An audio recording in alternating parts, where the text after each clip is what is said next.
Hello and welcome to Blood on the Tamesis, a Vampire the Masquerade Chronicle set in Oxfordshire, England 2012. With me tonight, Flip playing Stanos Shore of Clanbrugh. Bex playing Velvet of Clan Ventru. Lane playing Joanne Salt of Clan Torido. And Carlos playing Theodore Penn of Clan La Sombra. First off, just want to welcome Lane back.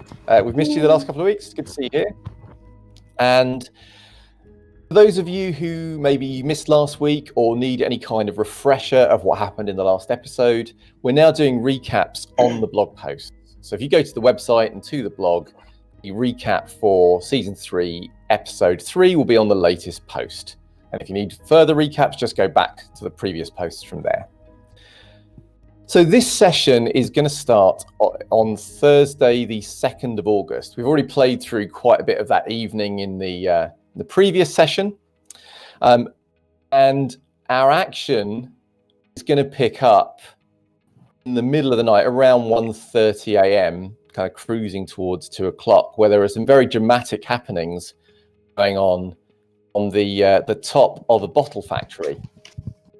However, because I'm a storyteller and also a little bit of a dick, we're going to do a memoriam because, of course, whilst that is the current time, there were some actions that took place before the current time that we should catch up on, so we're all square and know what we're doing.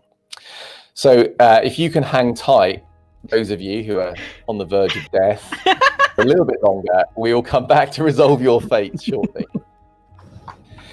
So I want to come to Joanne first and just quickly check in. So just so she is aware, fairly early in that evening, Haven gets extremely crowded with lots of loud kindred, where I assume she has generally avoided them to the best of her ability. Yeah. The good news is, after some loud speeches and kind of banging of weapons on tables and general fuffle like that, there are roars of engines and whinnyings of horses, and pretty much everybody clears out. And Grandma Riders. Yes, along with Grandma Riders, yes. In the early part of the evening, Joanne is very much left to her own devices. So my first question is there anything that she intends to do in the first part of that evening? The only thing she'd do, go and see if she can find Serenov. So how would she go about doing that? She doesn't know a lot about Serenov or anything. Asking, yeah. So the first thing she'd try is just going back to the Natural History Museum, maybe, because that's where he was last. We'll know that Serenov left the Natural History Museum in something of a state, carrying Drogo's remains at the end of the last court. You can still go back there if you wish to, though. Yeah, she doesn't know much else, so. And obviously your chauffeur isn't here at the moment, so how are you getting across town? Are you getting public transport? Are you walking? Getting a cab? Probably just Blush of Life and then hiring a taxi of some sort. Sure. So it's easy for Joanne to cross town and get to the Museum of Natural History. It looks like it's closed because obviously it's very late. There is no real sign of life there. That doesn't necessarily mean there's no one there. Obviously, when there are courts on, you generally hide the fact there are lots of people inside. But certainly from the outside, it looks pretty dead. Is there anything she intends to do there? Probably as soon as she gets there, just look at the front and then just realise, wait, I can call Druty and ask. Okay. And so she's going to text Druty and ask, I need a message passed to Sir Enolf. I'm at the History Museum, ? And leave it there. Okay. So a little bit later, so you'll get a text back that says, on my way. You will know that generally, whilst you can kind of summon Druty with messages, she very rarely puts any serious messages in texts. Yeah. You'll know that over your kind of association. Yeah. So she will come to find you outside the History Museum, and she will approach and says, "Good evening. How have you been? After everything?" She looks around. She says, "I'm very worried, actually. There's a lot going on. A lot of people aren't happy. Don't know how this is all going to end." You can say that again. I won't keep you for too long. I just need a singular message passed on that I would like to discuss with Sir Enof about cashing the boon in. That's it. You want him to contact you, or Yes, should I just say you? You've got my contact details. You can pass that on to him. Very well, I'll do that. Thank you. And can I ask you something? Of course. How do you want this all to resolve? I'm hearing a lot of different things at the moment, a lot of different opinions. Where do you stand? I just want what's best for the people I care about, really. That includes you, to an extent. Please stay safe. I'm going to try, but don't think the city is going to accept what's happened. At least not everyone here. I don't think this matter is settled yet. I don't either. But I think something's happening, but I've known sometimes it's best to just keep your head down. I'm glad to hear it. I'm going to try and keep my head down, but I don't know if I'm going to be able to entirely. I think this is one of these things that my clan are going to expect me to have a voice. Saying nothing isn't really an option. You told me that if you ever gave me the option, if I ever really needed someone there to contact you, of course I'm going to offer the same thing back. If you ever need me, I'll drop everything and come and help. Thanks. I think we might both be taking each other up on that soon. Hopefully not, but if it comes to it, stay safe, okay? You too. I'll pass on the message. Thank you. She will set off. So where does Joanne go after that? Back to the Haven, because she Okay. feels stupid. So feeling a little stupid or foolish, she goes back to the Haven, and then we're gonna kind of catch up on another memoriam moment, which is probably somewhere around 12:30, maybe 1:45.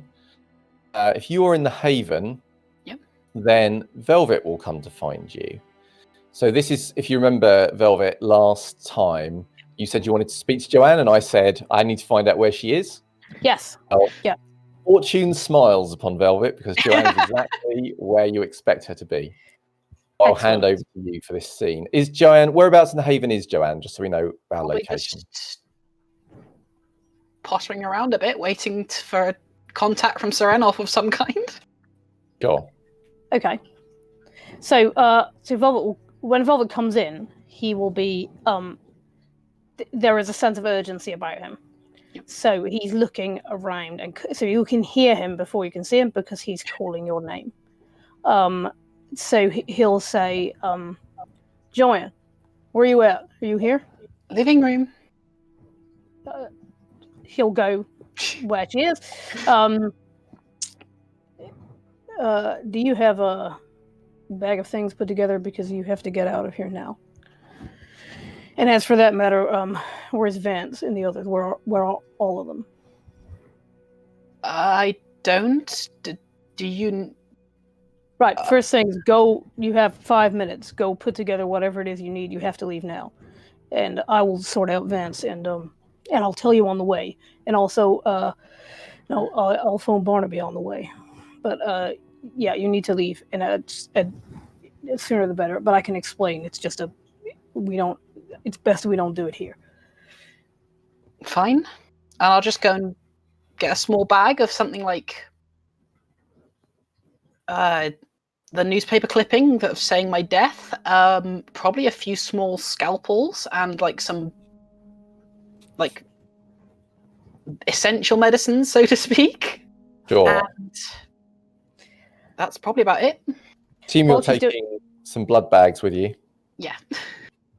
Cool. While she's doing that, I'll get a hold of Vance and whoever else the staff are in the house. Sure, Vance will come to you. I'll say, you have to take the rest of the night off and go home and make sure everybody else leaves from here and don't come back here tonight, okay? I will send you a message when everything's okay. Don't ask me the details. I'm giving you the night off. Yes, sir. I'll let everyone know. 5 minutes, everyone's gone. Do you want us to lock up, or will you? I will do that. Very good, sir. So he doesn't ask any more questions, and he goes and gets everybody. And like, this is something he's obviously experienced before. Good boy, Vance. I'll do the locking up, and then presumably Joanne can come in the car. Sure. So Adam's in the car. Also, at this point, so I've left him waiting outside. So anyway, you can get it's Silas's car, I should say. It's not my car. I'm slumming it tonight. And I'll say, I will take off or start driving and say, can you phone Barnaby and find out where he is? We have to go get him as well, and any of the other Toreador that are in the city, for that matter. Because in point of fact, I found out not so long ago that Sir Francis, among others, is blaming you and yours for what happened to the prince, and is out looking for you this very night. So we need to rally everybody up, and I have somewhere I can take you that she is not going to know about, that you can stay. But more importantly for now is that we find those people. That's something to take in. Okay. Right, And but you see why I don't want you there, because it's a public address, right? She shows up and you and I are not a serious proposition for her. So best we leave and talk about it later. Yes, right you are. Well, I don't particularly know where Barnaby would be. You have his number, right? Or if you don't, I have his number. I can give it to you. I do. I'll go and call him, yeah? Okay, so the phone rings and goes straight to voicemail. It is not Barnaby's voice on the voicemail. It isn't just a standard voicemail. Not answering? I will, I'll call him myself whilst I'm driving. Okay.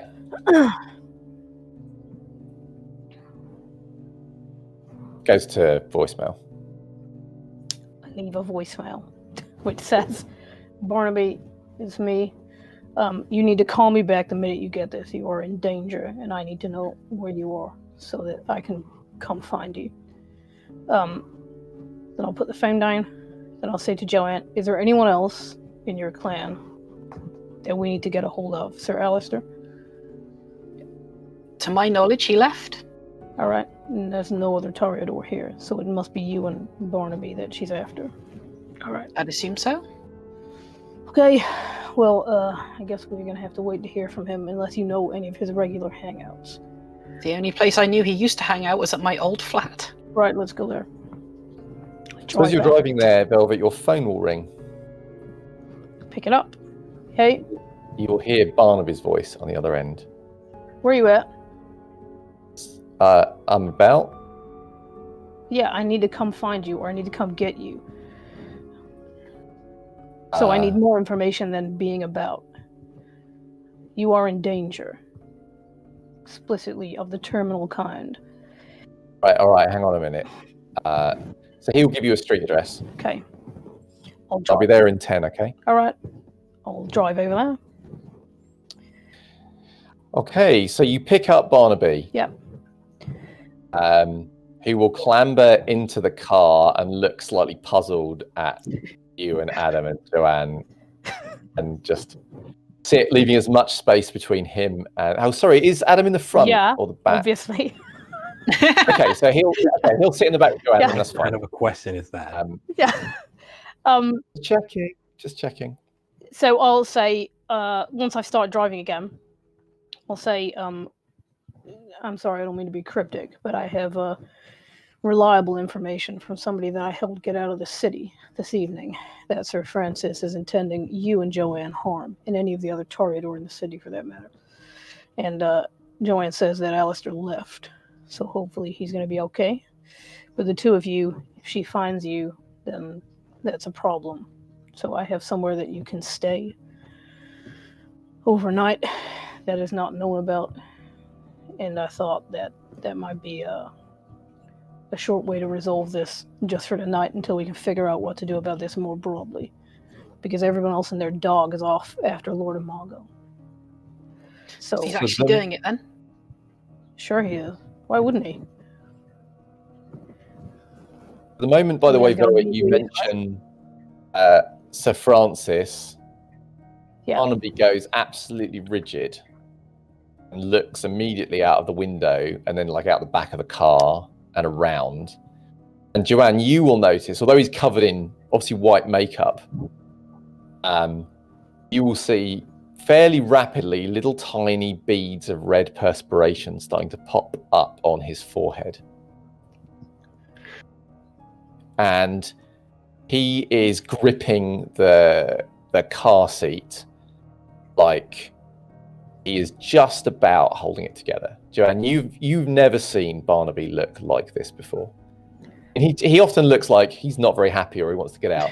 You've never seen him look like he is about to have a full-on losing it moment. And this is what it looks like to you. He is not losing it, but only by a sort of fingernails. Yeah. Presumably I can't see this because I'm looking at the road. Yeah, all you'll get I is can when be vaguely you're aware talking, of it. you'll probably get a sense that there's an atmosphere in the car, Okay. but you won't see the extent of it.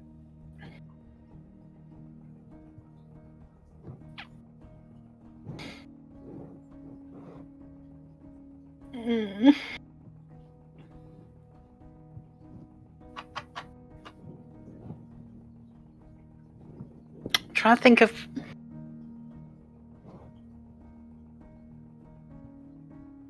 No, I don't. She wouldn't say anything.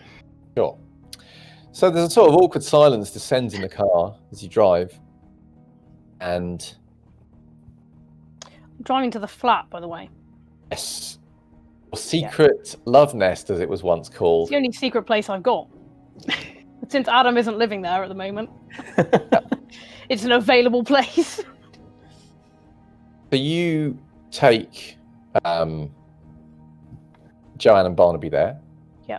Assume you're getting Adam to stay in the car. Yeah. And you're heading up? Actually, no. I won't get Adam to stay in the car. I'll get him to come in. Okay. So the four of you go up to the flat. Yeah. Everything is as you left it. It all looks secure. Okay. And safe. But Joanne, from your point of view, it is a very nice flat. But not ostentatious, not particularly obvious, certainly from the outside. It is also very secure. Got sturdy locks, thick windows.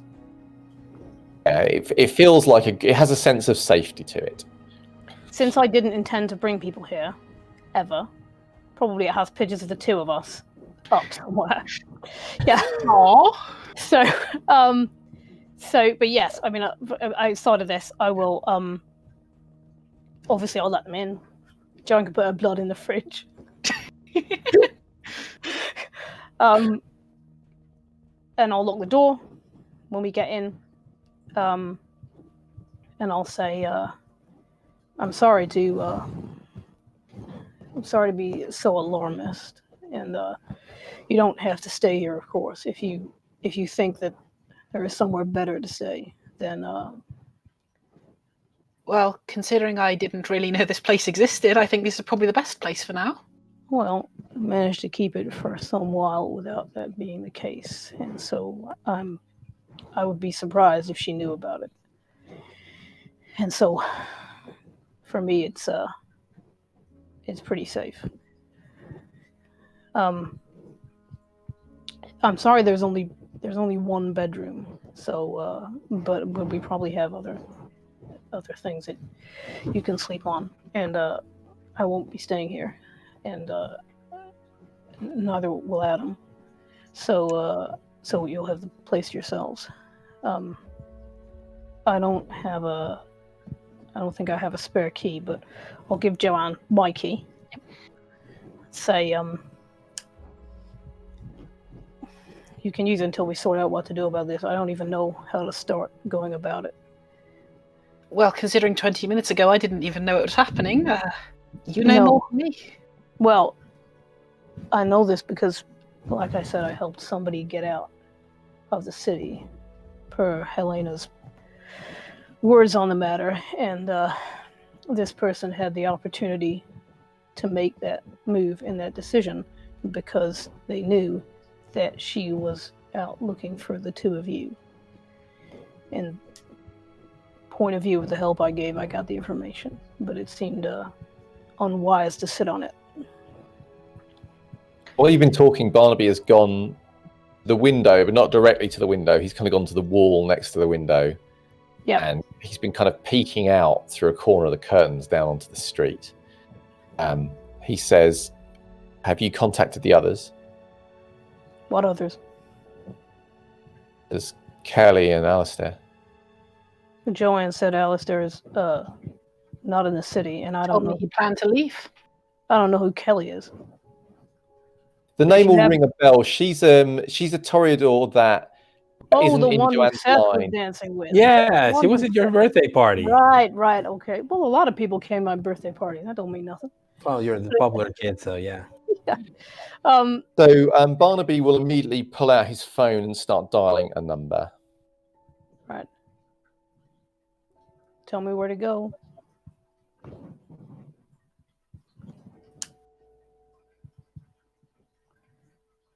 There is a kind of one of those extended pauses, and it's quiet enough in the room that you can hear his phone like ring, the phone ringing through the Barnaby's handset. But you just get a doo. Do you have a number for Alistair? I mean, I know you said he left the city, but we should call him and warn him nonetheless. I don't. I only ever was permitted to see him or talk to him by the grace of Jason Alcott. Barnaby says, I've got a number for Thorn. All right. Yeah, we'll get Thorn too, in case she decides that is information that's useful to her. Can I leave you here, and I will drive, and you can send me where to go? Unless you want to come with me, but that I would just pick him up and bring him back here.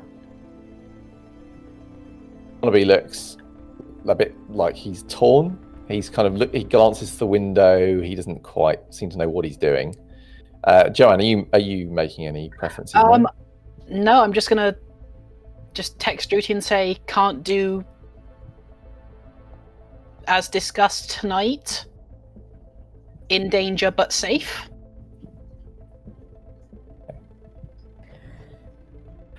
So Barnaby will just say, I'll stay here for now. All right.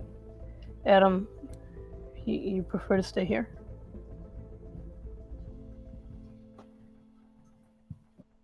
Sorry, did you say Adam? That's what I'm asking him. Adam says, so Adam, I should say, has been staying very much out of all of this, trying to not really be noticed. He looks maybe very slightly embarrassed.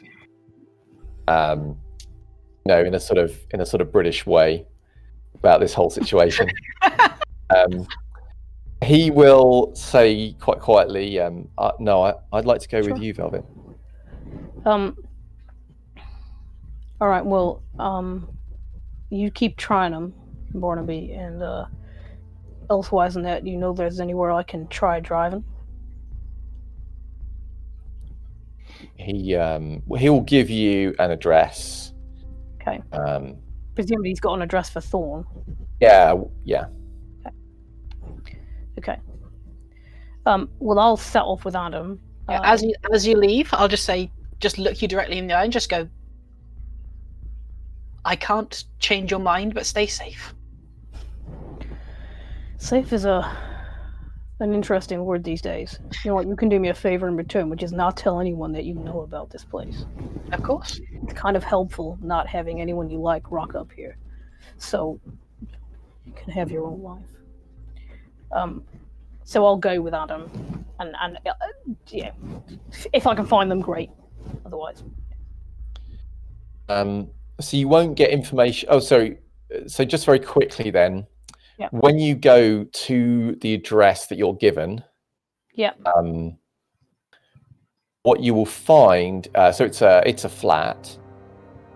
What you will find is the main entrance door to the flat. The lock has been forced open. The door doesn't shut properly. And if you pursue, I don't know if you're going to continue to go in at that point. Yes. If you continue to go in, when you get to the flat, the address you were given, you will find the door is open. Okay. You going into the flat itself? If it's open, can I kind of peek around the door without going in and see if I can see anyone in there? Yeah, you can totally do that. Adam is already starting to reverse kind of back towards the exit. Good call, Adam. He will pause when you go and look in. Okay. When you look inside, there is no sign of anybody here. Okay. There is the sign, however, that the place is mildly trashed. Okay. You will notice... This is Alistair's place or Kelly's place? This is Thorne's place. Thorne's place, okay. Okay. Thorne's place. It is a fairly sort of small, fairly cheap flat. You will find interesting things, such as it looks like the bed has been flipped over with no small amount of force. There are no doors on the wardrobe, although you do find the doors, they're just on the floor. The shower curtain has been ripped from the shower. Okay. And that's about it. There is no other sign of blood, struggle, fights, or anything, but it does look like a miniature, very focused storm has been here fairly recently. Call Joanne, then. As I'm leaving, we'll go be leaving out. Call Joanne. Joanne, I've just been at Thorne's flat, and it's a mess. But I can't tell whether he was there when she got there or not. But it strikes me that you should probably give Judy a call, because if she is intent on doing this and she couldn't get the information out of Thorne, the other person that knows where folks live is the messenger. So give her a call and have her come to the flat. So we might as well finish sweeping up everybody here. And if Barnaby can't get a number for Alistair or Kelly, then I don't know what else we can do this evening. But... well, I guess we can just hope that they've left. well, there's nobody here now, but nor is there any sign of a struggle. But having said that, Thorne is a man, right? So if he was in a struggle, it's a pretty short state of affairs. But I don't know anywhere else to look for now, so I'm going to come on back to you.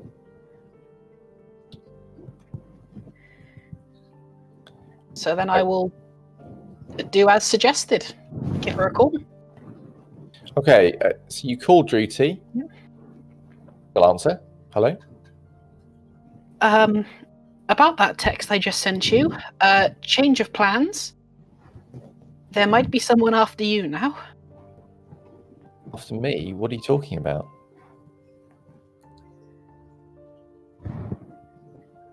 The situation, someone incredibly powerful may be taking things into their own hands, and they might be going after people with information.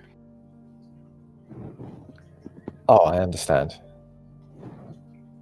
I should get somewhere safe then. We have a temporary safe house, and I'll give her the address of where we're at now. Okay. Which is obviously not an address she has, but it's now obviously after today it's not a safe house. I'll be buying another flat. But Yes. yeah.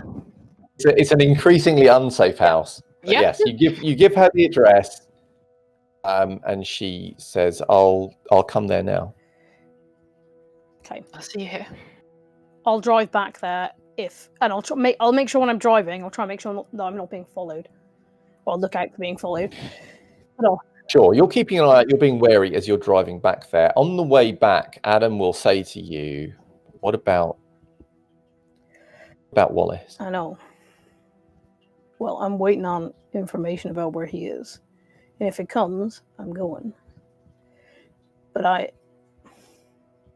don't know if it's going to come, and besides, I've known Joanne a long time.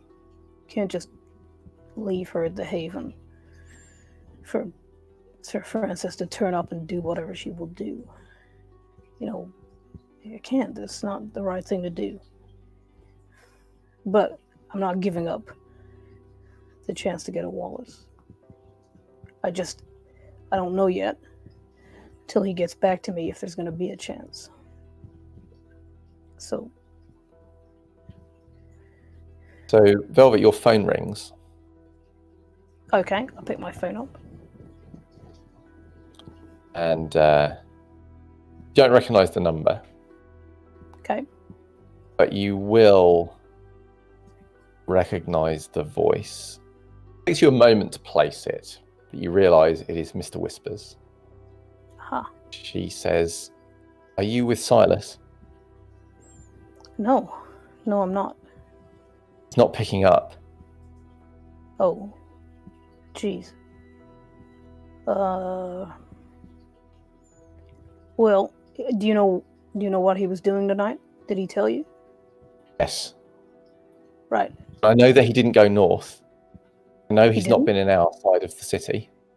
Well, they said they were going north. Well, where are they then? Don't know, Velvet. Where Jesus. you heard from them at all? No. Do you know if they left Oxfordshire?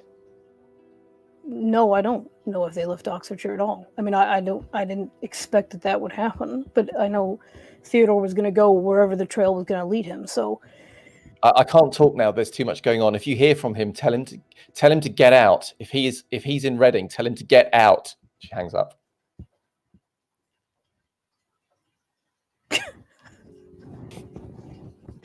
call Theo, which I assume won't be answered, but call him nonetheless. Ding. Yeah. And as you try and phone him, and we're kind of in that state of play, maybe now is a good time to go back to I think we're kind of caught up in terms of time. So let's go back to the factory. So we are indeed in Reading. We are on a rooftop. It's dark, but there are some lights. Not many, but obviously the helicopter has its own lights, for example. This is a helicopter that has seen a little bit of action. It's got a few bullet holes in it.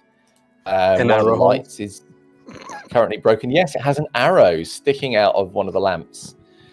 The helicopter has 3 people inside it. It has a pilot, it has a gunner who is operating a fairly high caliber weapon. And it also has Naoto, who's holding a much daintier pistol, tucked away. Next to the helicopter, with his back to the helicopter, is Amago. And obviously Amago has seen better days. He's still missing one of his arms. He's still covered in injuries from his duel with Drogo, although he does seem to not be quite as bad off as he was right at the end of that duel. But he is nevertheless pretty ruined and is a walking masquerade breach, if anyone is wondering. His sword is out. And there is still the ringing in the air where it clashed against Silas's blade, stopping it from touching his undead flesh. Sliding past him on his right are Seth's legs. And not far away from that is Seth's body, which is kind of next to Silas's feet. Silas is standing facing Amago. So it's not as impressive as Amago's was, but he does have a hole that runs through him all the way from front to back. And it's fair to say Silas has had better days. He is just about still able to make his body move, though it is not easy. He is just about able to keep his beast in check. but it is even worse, arguably, than the state of his body. On the subject of the beast, it is ravenously hungry. It is raging lots of different conflicting things. It wants to eat. The hunger sings in your veins. You need sustenance. You also are getting an increasing sense that you need to get out of here, because this thing in front of you, you hit once when he had his back to you and nothing really happened. And then awful things have happened since then. And that primal bit of you is like, why are we here? This is not worth dying for. Less primal part of you, of course, believes this is a very worthy cause and you've been heroically fighting for it. That heroism is feeling like a waning emotion right now as your willpower is crumbling rapidly. You are nevertheless standing blade in hand. I should say your blade is covered in blood. It's unfortunately your own blood in the most part. You are standing there ready to fight. Somewhat further back, just emerging onto the roof, is Theodore, who is carrying his katana in one hand and a stolen shotgun with Dragon's Breath rounds in the other. Behind him is Meliore, and behind them are Ota and Cheng Li of Clan Tremere. It is there are clouds in the sky, but it is a relatively clear night. The visibility is not terrible, but it is still dark up on the roof. So, given that is the situation, that's where you all are. I should say, obviously, in the factory below you, you have left many, many, many corpses and the stench of fire and death. Well, yeah, that did.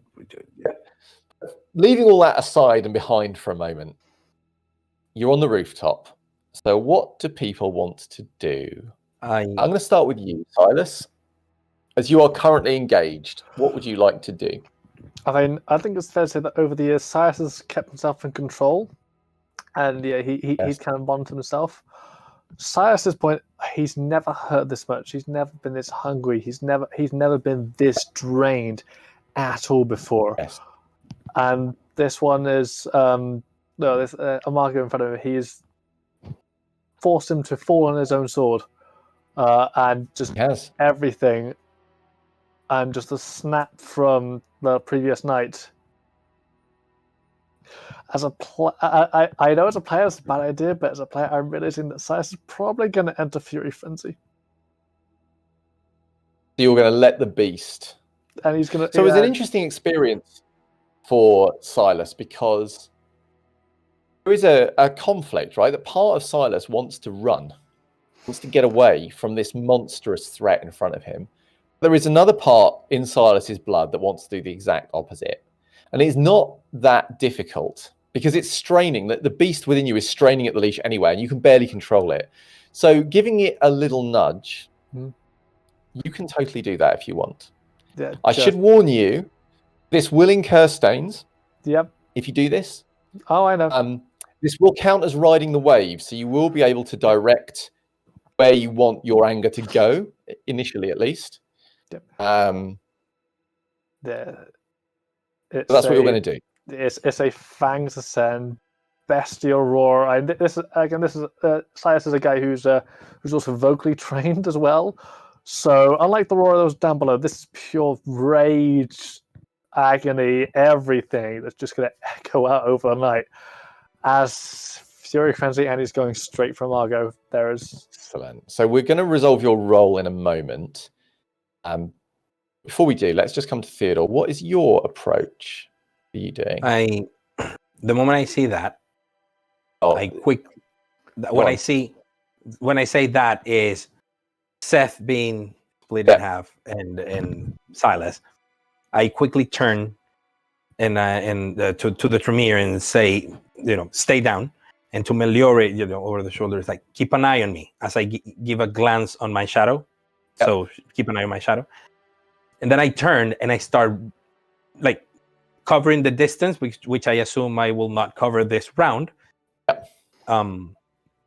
cover the distance, and I just call him by his first name, no honorifics. Takahisa!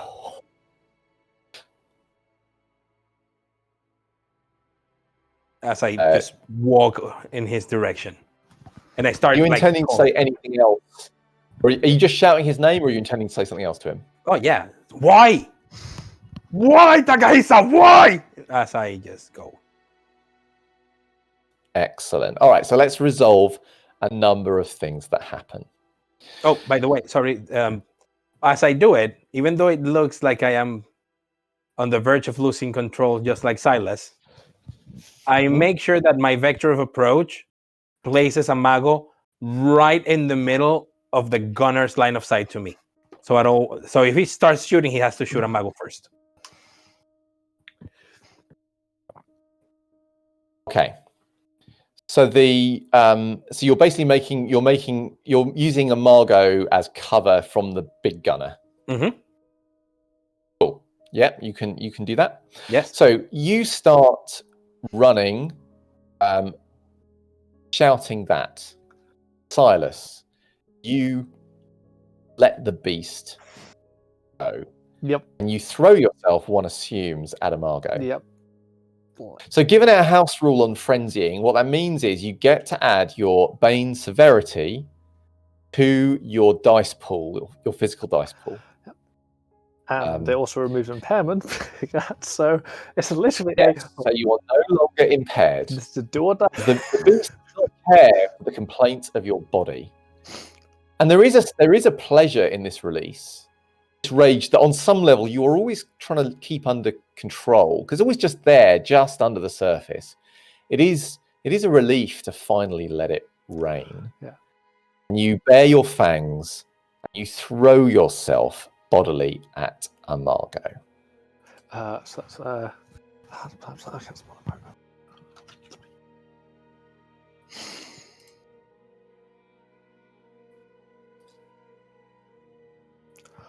okay, that is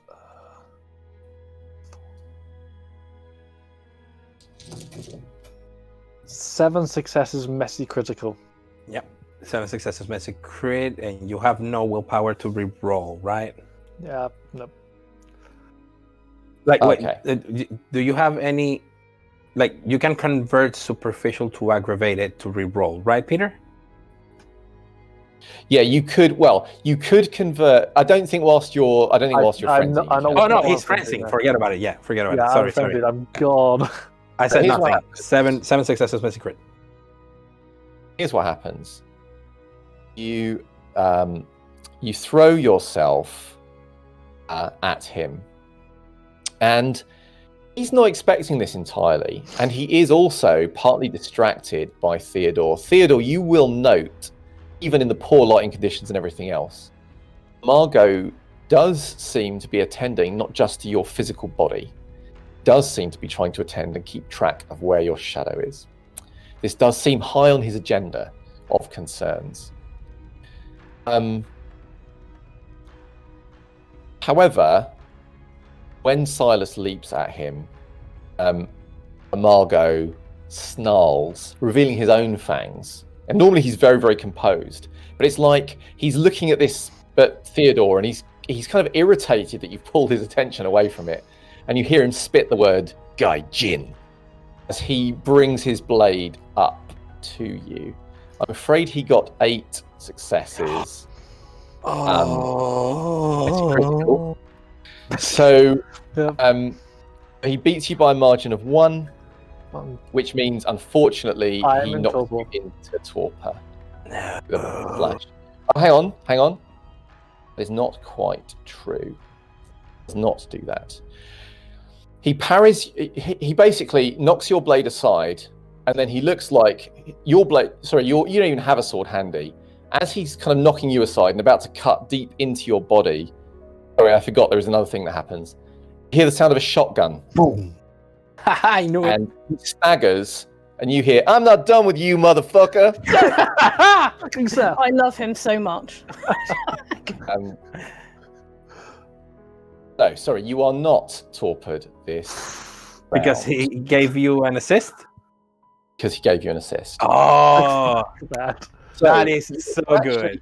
What actually happens is you manage to get your hands briefly on Amago. You don't get a proper grapple on him, but you will bite at him.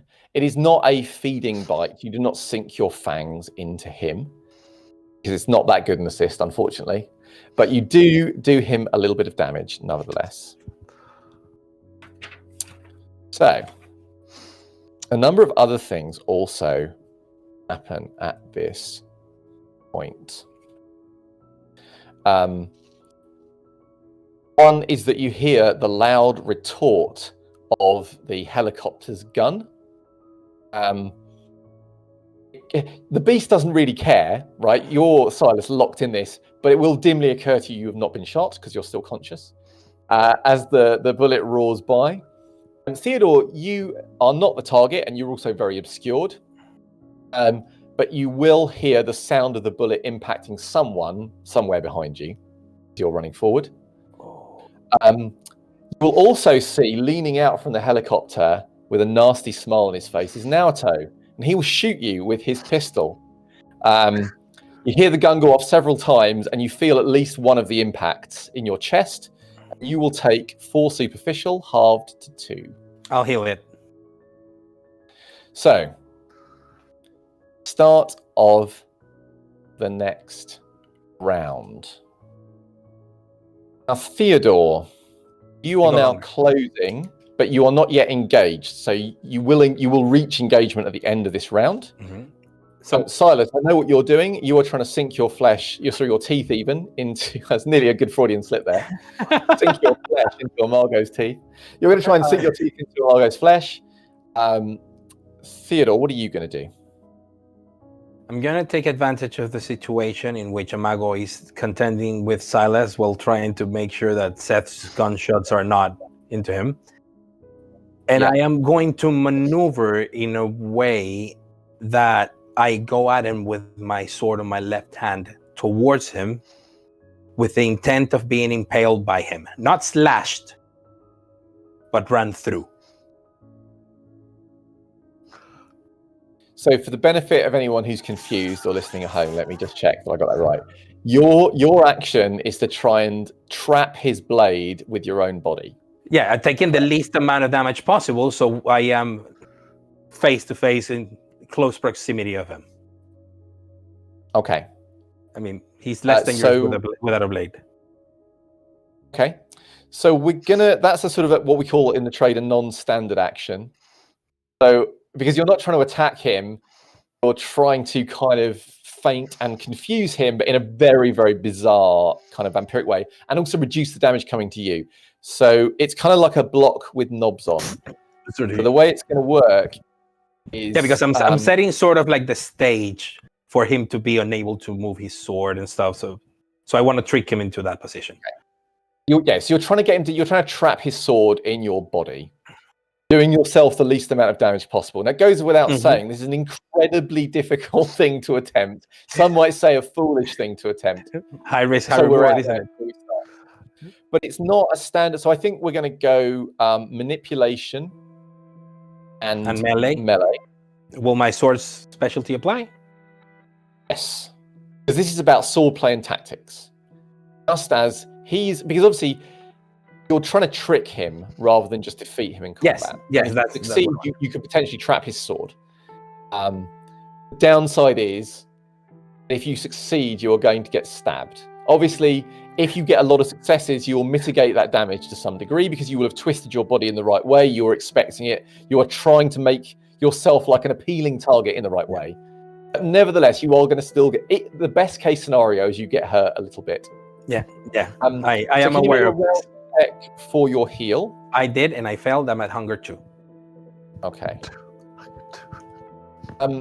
As Silas is launching his next attack, and as you are approaching to do this, you will see the scratches on Amago's neck that Silas managed to inflict beginning to heal.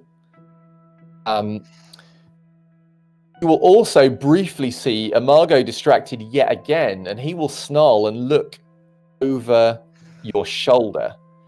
Silas, you are too far gone to appreciate this, but if you survive this night, you may at some point have fleeting memories of a point where Margot's cheeks seem to randomly flush with colour and blood.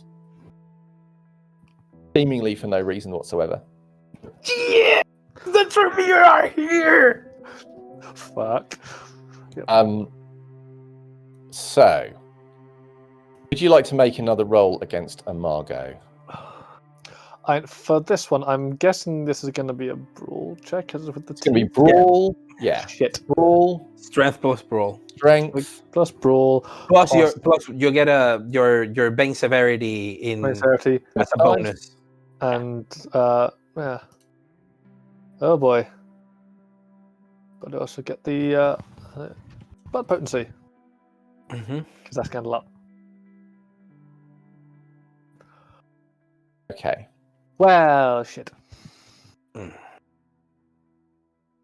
mean, you're a hunger 5. So. Hunger 5. Podcast.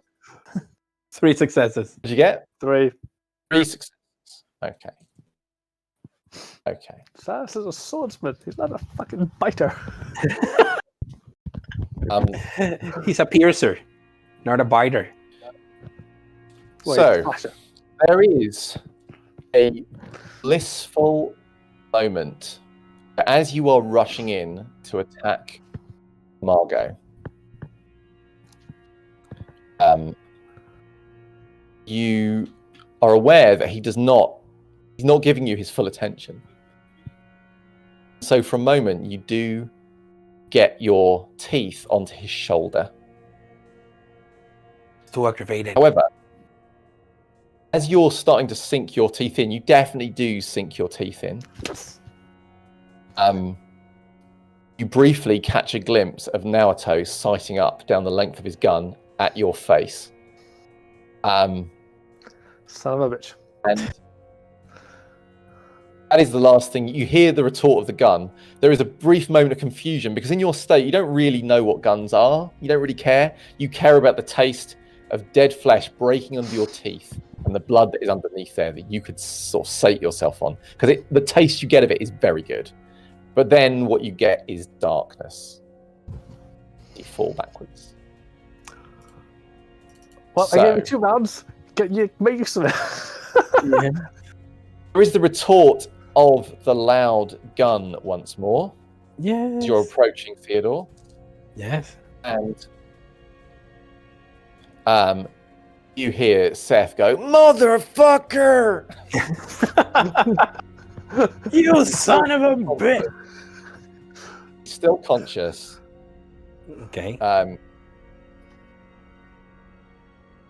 You now move into range. As you do so, you're aware Meliore is coming behind you. She's not right at your back, but you can hear her shoes clipping on the roof of the factory. And you will also be aware, where is your shadow right now? Well, if the helicopter is in front of me, even a little bit of that is going to project a shadow sort of casted behind me. You're not moving it anywhere else, because obviously it can be where you want it to be. Not yet, no. Okay, fine. Like, whenever Amago moves out of the way and I am in the line of sight of the gunner, I move my shadow. So I keep him, going to wherever I want. So he's a human shield. I don't want to be shot. So as you come to Amago and you're about to do this, you will have this weird sensation. It's like if somebody runs their hand very, very, very close to your arm, but without actually touching it, where you feel that sensation of something moving over the hairs on your arm. Mm-hmm. It's not on your arm, it's on your shadow. That feeling like something is happening to it. Anyway, as you've now moved into range. So you see Silas biting onto Amago. You hear the gunshot. You see Silas's head fly back. You see Silas collapse onto the floor. I wait for Seth's shot, and then I jump over half of Seth and as land. you're running, as you're getting past, so you will hear the sound of Seth messily reloading his shotgun. Cool. But he doesn't fire this round. You cross the space I go You for my attempt maneuver. to go for your maneuver to lure. I'll go in. I rouse. And I Yeah, will spend sounds willpower reasonable. whatever I roll. Go for it. And I'm going to this roll sucks. Amago's not insignificant dice pool. I'm gonna re-roll 3 dice. Because that Yeah, was a that's very what- bad roll. Okay. And I think I'm gonna be stupidly impaled Oh. by my own stupidity. Oh. Well, I already told it to roll. So as you approach in that moment, there is this little beat where everything else goes away. You know, it is just you and Amago. Yes, you're aware of things around you going on, of gunshots, but suddenly that doesn't matter. You are face to face with your old Domitor, and there is still an echo of that old power that he used to have over you, mixed in now with the rage that you feel towards him, and everything else is gone. In that moment, you engage him. Oh, I forgot my specialty die. Should I just roll one more die? You just roll 1 dice and see if you get it added on. You never know. And that is not a success. Okay, so 4 successes total, Okay. which sucks. So you attempt to lure him, to make like an appealing target, such that he might trap his blade. He takes you up on that offer. It's just that his blade work is so fast that the blade doesn't get stuck in your body, Okay. because he does beat you, but not by much. Okay. So you are going to take 5, 6, so 7 superficial, halved down to 4, as his blade slices across your chest. Woohoo! I heal again. Yep. You will see that the bite marks in his shoulder have not healed. Blood still kind of congealed thickly and nastily there. Okay, I have failed every single rouse check for the roll and the healing. So I'm at hunger 4 right Okay. now. Okay. So the hunger in you rages. And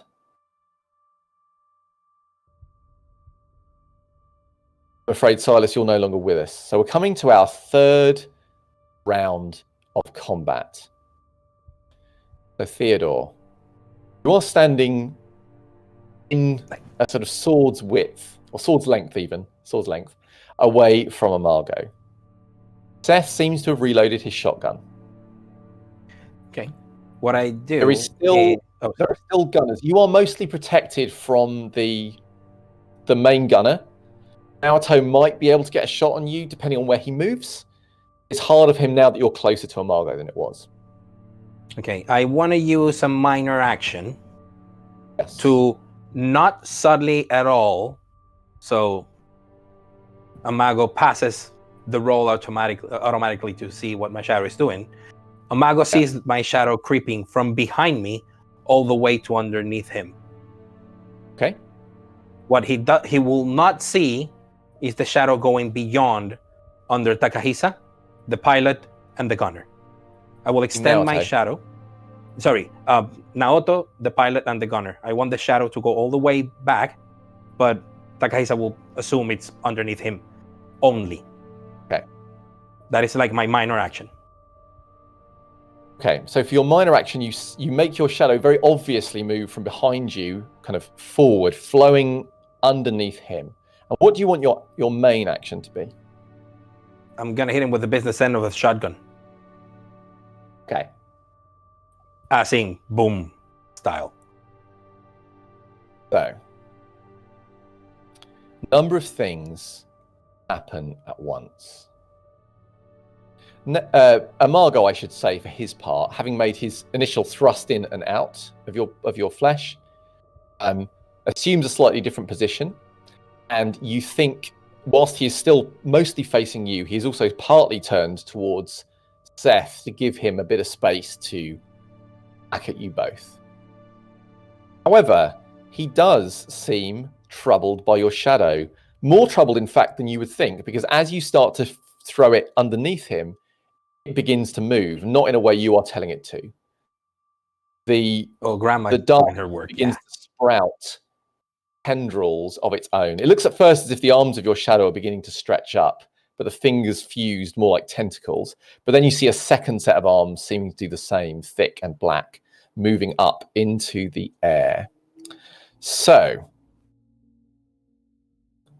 I would like you to make a composure and firearms check for me. I'm afraid to say you are in melee range, so you're at -2 for this. And he will not. He won't have the normal issues of cover for his ball, which has been Seth's problem. Too close. Yep.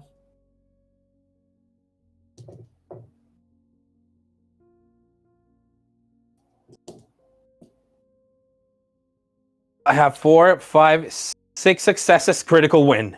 Messy. Critical. Okay. Wait, do I want to use willpower to reroll? Yes, I will reroll willpower. All right. Ah, crap. Yeah, so that is 4, 5, 6 successes, messy critical. Okay. Shine. So, as I say, a number of things happen at once. Amago, sorry, so Amago looks like he's going to split his attention between you and Seth, and is in the process of going to do some kind of double strike on you as you're trying to shoot him. However, when the shadows erupt underneath him and around him, he changes his plan somewhat and attempts to defend himself from the shadows before they can take him. Unfortunately for Amago, a number of other things are going on at this time as well. One is that you shoot him with a Dragon's Breath round shotgun at pretty close to point blank range. The other is that Seth shoots him with a regular shotgun at pretty close to point blank range. And the third is that the shadows are not attacking him at all. You see them reach past him and they grip the helicopter, both at the back and at the top. And as I was mentioning kind of last week, the helicopter has been preparing to lift off. It's, you know, the engines are running, the blades are whirring. And essentially these tendrils grab, and there is a kind of creaking of metal as it pulls the helicopter over and towards Amago. I should say Amago has taken 2 shotgun blasts at point blank, and he's blown backwards towards the helicopter as it comes down.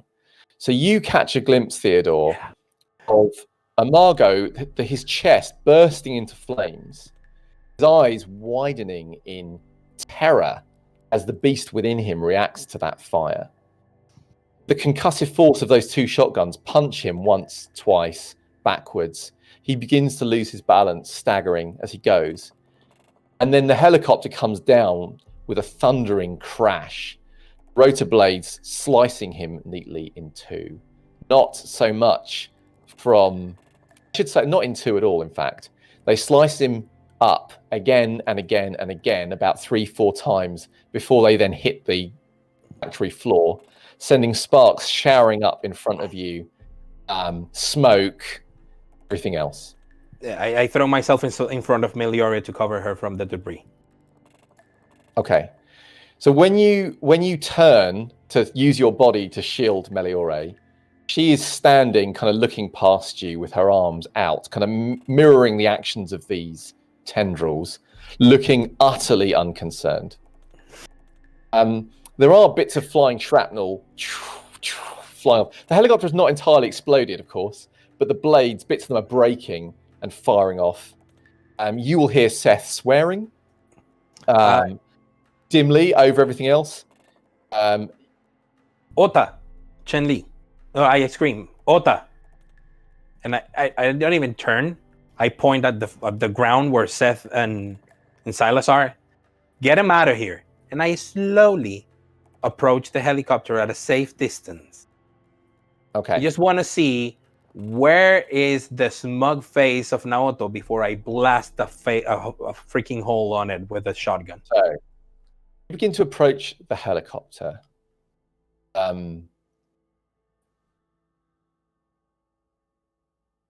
Ota and Cheng Li go to Silas and Seth. They are not the strongest looking people in the universe. However, they will seem to be able to lift the bodies nevertheless. They seem in some senses far stronger than they look, being kindred, of course. Seth will say, "Don't forget my legs." And don't forget. And they will negotiate with him about that. Meanwhile, however, you are slowly approaching the helicopter. Checking the barrel. Checking the shotgun. There is still one shot left in the gun. Load it. It was loaded before he was suffocated by the darkness, so he has 2 shots in there.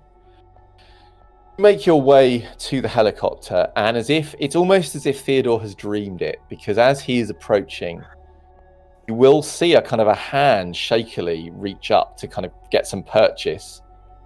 And because this helicopter that is in danger of going up, you're aware of this. There is a small part of you that does not want to walk towards this helicopter at all. But you will see Naoto starting to pull himself up. When he sees you, he looks like he's going to try and say something. Are you going to let him? Or are you going to... I'm going to put the barrel, like I'm going to stretch my arm, put the barrel in his face and say, "Sayonara, Naoto-kun."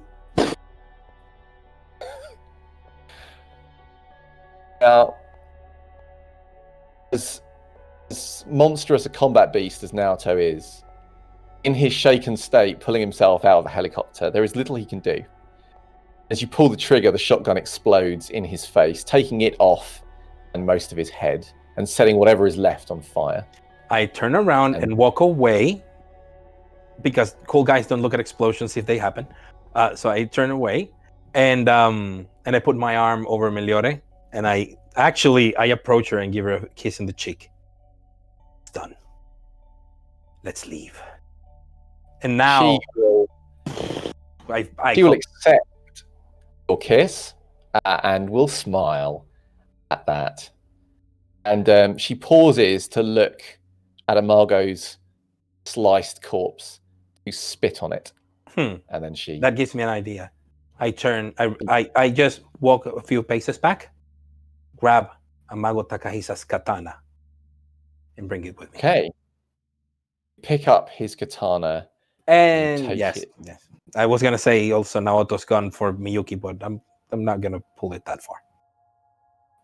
Okay, so you start making your way back towards the factory exit.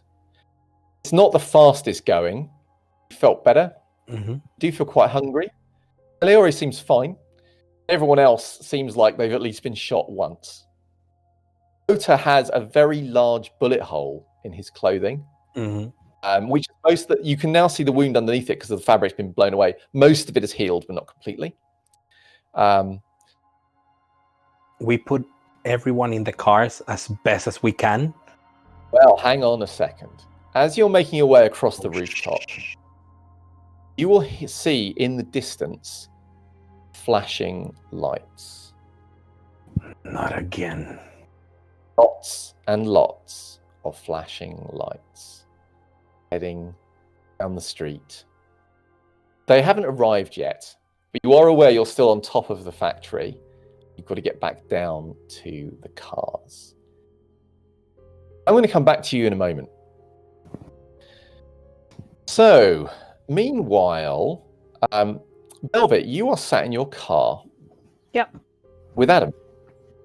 I think are you making your way back towards the flat? Yeah. The secret love nest? Yes. The So is secret driving love nest.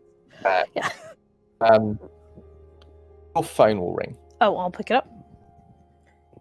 You will recognize Brick on the other end. Hey. You there? Yeah, I'm about. What you got? Eyes on your target here.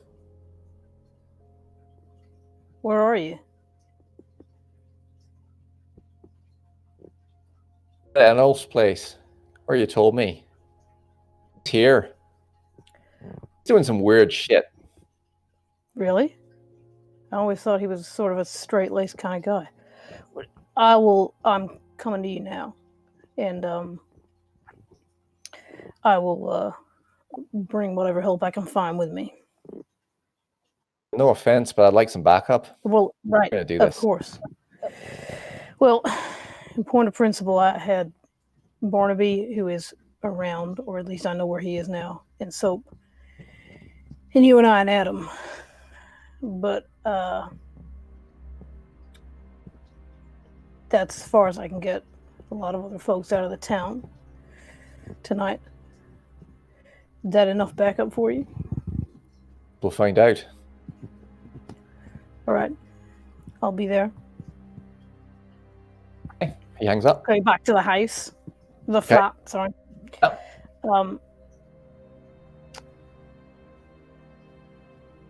Oh, sorry. On the way back, I'll say to Adam, looks like Brick found him. Are you still in for this?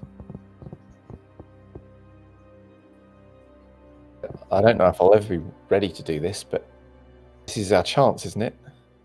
Yeah. Yeah, I'm pretty sure it is.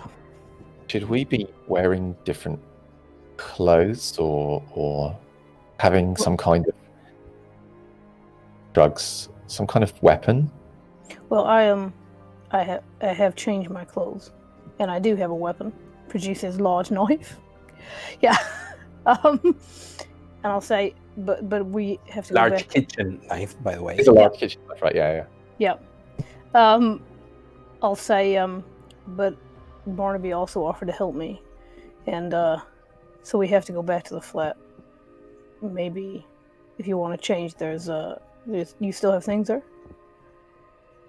Yes, I've still got things there. Frowns. He says, "Yes, I can change." All right. Let's get there, and I don't know. I'll see if I can get Joanne to come with us as well. So I'll go back to the flat. Okay, so you are going back to the flat. Just before you arrive, I just want to briefly check in with Joanne. So Barnaby's been using his phone on and off, trying to reach people. Is there anything you're doing I should be aware of, or are you just chilling out? No, Barnaby's around, so no. Okay, so one thing you should be aware of is that whilst this is fairly low key for a place that Velvet owns, if you look around at any point, you will, because there's not that much space in the flat, it's a very small flat, you will note that the bed sheets are of ludicrously high quality. And the bed itself is one of the most amazing beds you've ever seen in your life. 400 But everything else is just pretty normal, pretty good.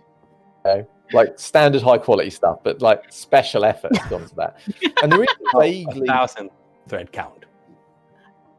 I mean, there is a vaguely kind of it's faint, but you're quite sensitive to these things. There is a faint smell of kind of expensive aftershave still lingers a little in the flat. But Barnaby will come and find you. He says, can you make this out? And he'll hand you his phone. I'll listen. There's a connection. It's very, very... There is some kind of noise, but it's very hard to make it out. You can make a roll to see if you can, or you can use heightened senses if you want to. No, you can do none of those. I'm not going to do either. Okay. If you were going to guess, you would think there is some kind of repetitive sound that's got a slightly odd rhythm to it. If you were gonna hazard a guess as a medical professional, you might think it was laboured breathing, but you couldn't be sure. Yep. There might be another sound you can't identify. Okay. Do you say anything to Barnaby? Yeah, not really. It's a weird rhythms, breathing, perhaps. Do you have a stalker? He shakes his head. He said, "I was trying Thorn again." Oh. Well, we know Sir Francis doesn't talk a lot. He Could be her. goes to take his phone back. Are you keeping hold of it? No. I'll cut the call. Intimidation tactic? Could be. I don't know. This is all kind of very sudden. I doubt she even knows what a fucking phone is. There's at least not one plugged to a wall. Yeah, starts to pace the flat nervously. And then after a while, his eyes he will go to the couch. There's one of the cushions there. He will just begin to absent-mindedly pull the stuffing out of a cushion. Whilst he kind of paces back and forth from the window. Not stopping him at all. Not sure how even conscious he is of doing it, but he kind of picks it up, and then as he begins to walk, you just see him start to pick and pick and pick. And there begins to be a little trail of fluff. You start to follow him around the flat. When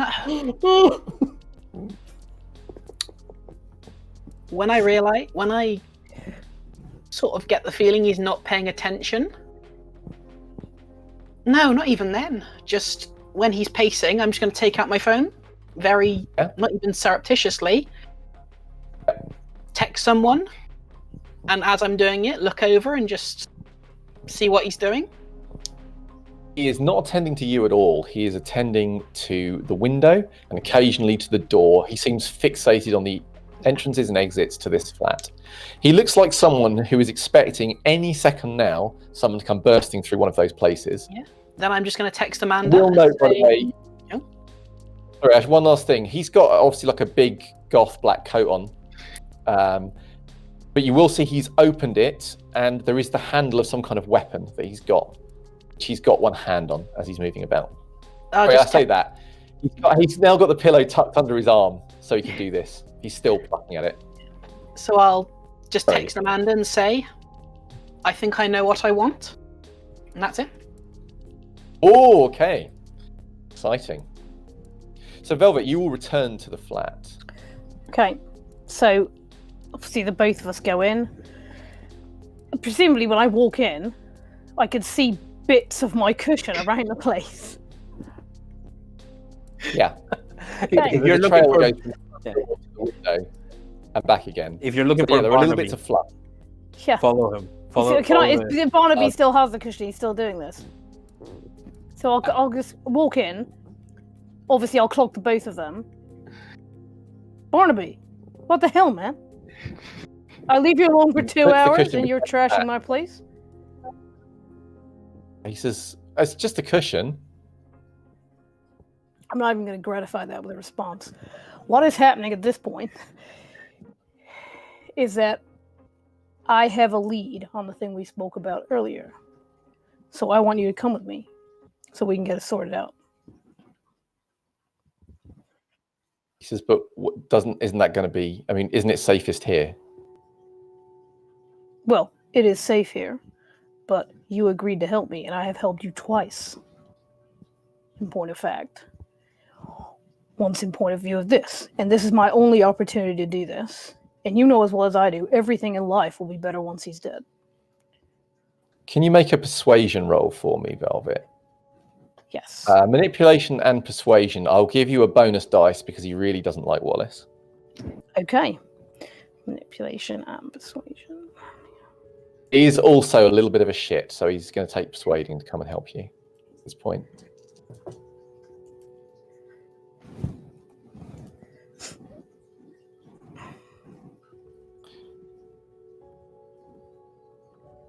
That's not a good roll. That looks like a big failure to me. No successes whatsoever. Well, it says what? No, I've got 2 successes, but I've got a load of 1s. So, Okay, so basically what this means is if you have less successes than Barnaby, I have 2 then, yeah. then you will get a compulsion. Can I do a Because you got the willpower re-roll thing? Yes, Yeah, you you can. can totally do it. You have, Okay. you have 3. You can do a willpower reroll for up to 3 dice. Because you have 3 normal dice that are not. Never mind. That sucks. It's very bad. Let me make a rouse check. Did you rouse for this check? No, You have this to is see if rouse I'm- No, this is to see if I'm going hungry, right? Yeah, but did you rouse for it? Did you? No. Did do you a blood rouse? No, I surge? didn't. No, then you. Oh, If but you it do a doesn't blood matter. surge, you Never don't need to mind make a then. rouse. Yeah, I mean, it's still atrocious. So She 2 does. 2 successes. Yeah, she does have one Barnaby- in the hunger die. Barnaby looks at you for a long moment, and you see his lips move as if to tell you to fuck off. And then after a few moments, he just rolls But his the- eyes and says, "Fine." Okay.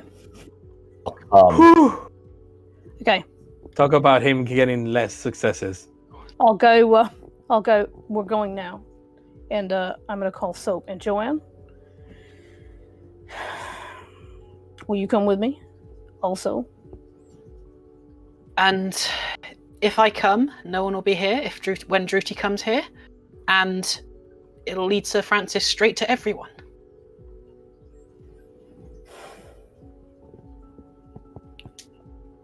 you think Drudy would come? I asked her to, and No, I mean come with me to kill Wallace. That's where I'm going. she's going to be in the line of fire very, very soon. So I don't think she would. Right. Well, 3 of us are going. So stay here, and we'll be back as soon as this is over. Make sure you do. Come back. Well, I'll do my best. World will be a better place with that bastard not in it. So I'll collect up whatever more expensive chef knives I have in the kitchen. Okay. I'll give some of them to Adam. Okay. He takes these knives in the manner of someone who's occasionally done some cooking when they were alive a long time ago. He does Well, have a I've done with knife. them. He is now armed. He is now technically armed. He's technically armed and also presumably having changed his clothes. Yes, he has changed into some jogging bottoms and a top, rather than a suit. He's got a bit more flexibility. I mean, I don't have That's anything adorable. that's that slack. So I've just taken my waistcoat off and I'm not wearing a tie. So, You're going. It's a casual, serious. casual murder. yeah. Right. And then so- I'll bundle the 3 of us in the car and head off whilst I'm calling Soap to get her to go there. Okay. Also. And as after, probably about 5 minutes after Velvet leaves, you can just look around, start picking up the pieces that Barnaby You're going to just start tidying up the. Yeah. Yeah. So just to say, Soap is on her way. Okay. So that's not a problem. You start making your way to meet up with Brick. Yep. I'm going to take a break shortly, but before we do, Joanne, you will get a reply from Amanda. Yep. That says, well, I would love to hear it. Would you like me to call, text, or do you need to meet in person? just reply back with text, shit's going down. She will then text back and says, "Trust me, darling, I know all about it." Yeah. You will then get a text that just says, "Are you still in Oxfordshire?" Yes. Reply back saying yes. That's Then from you Amanda, get- yeah? Yes, from Amanda. She then texts you and says, "I'm delighted to hear it. It is the safest place to be tonight." Okay. I'm just going to keep an eye out for Druty. Okay, so you are waiting for Druty. Yep. Wait, my love nest has just turned into your love nest. This is unacceptable. Like, yeah, this makes me Go, Joanne! That is damn funny.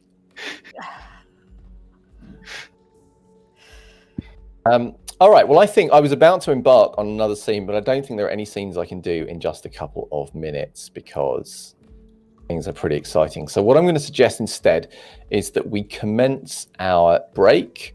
I believe there is a shout out to do to start us off, so I'm going to hand over to Phil. Yes. Hello. If you watched a few weeks back, I did a shout out that I shouted to my beard. That I have been growing throughout lockdown, and as well as my hair, which is now long enough for me to actually flick as well, which I've never been able to do before. The reason I'm doing this is I'm raising money for charity for Mind, which is a UK mental health organisation to help those with mental health issues. And currently, I've raised currently £135 has been raised, which is incredible. And thank you so much for everyone who's supported. It's amazing. Thank you so much. I have a date now for when I'm going to shave it all off. That will be the 15th of August. So that's when it's all going to come off. So I will be bald for the first time because this is my first beard. I've never had my hair this long, and then I'm going to lose it all. I will take it. I'll take it as a show of appreciation towards me. I know you. It's flattering, but you'll look lovely. Trust me. Bald guys are sexy. Great. They have this je ne sais quoi. They're so hot. Yeah, I mean, I unfortunately my girlfriend insists that I keep my eyebrows. Well, you have to. Now that she has asked for it, you have to. Yes, I have to. That's it. Yeah, it's a thing now. Yeah. So I've never had hair this long. So if you can't donate, if you can please share. There is a link to it on my Twitter. It is pinned on my Twitter, and for all that have donated, and if you can share it, thank you so much. Cool. Thank you, Phil. So I'm Phil. going to hand over to Bex for relationship map updates, excitements. Indeed. So is a very small amount of excitement because there was not like a load of new stuff last time. Mainly, we've added poor David Stork, who arrived and then died. So he's been added. He's been marked as dead. I've put him up with the near to the Reading Kindred, so he's up there. And then the other thing that I did was I updated the connection between Silas and Jenny, because now we know that Jenny is Silas's touchstone. So that's the relationship map. Oh, and it's on the website under ShrekNet files. So out of practice. Yes. Okay. Cool. But yes, that's it. Yep. Right. So in that case, we are going to take a break. It is 8:30, so we will be back to do exciting, actiony things at 8:50, so in 10 minutes' time. Until then, do enjoy making yourself a cup of tea, having a chill, hanging out and chat, whatever you do, and we will see you soon.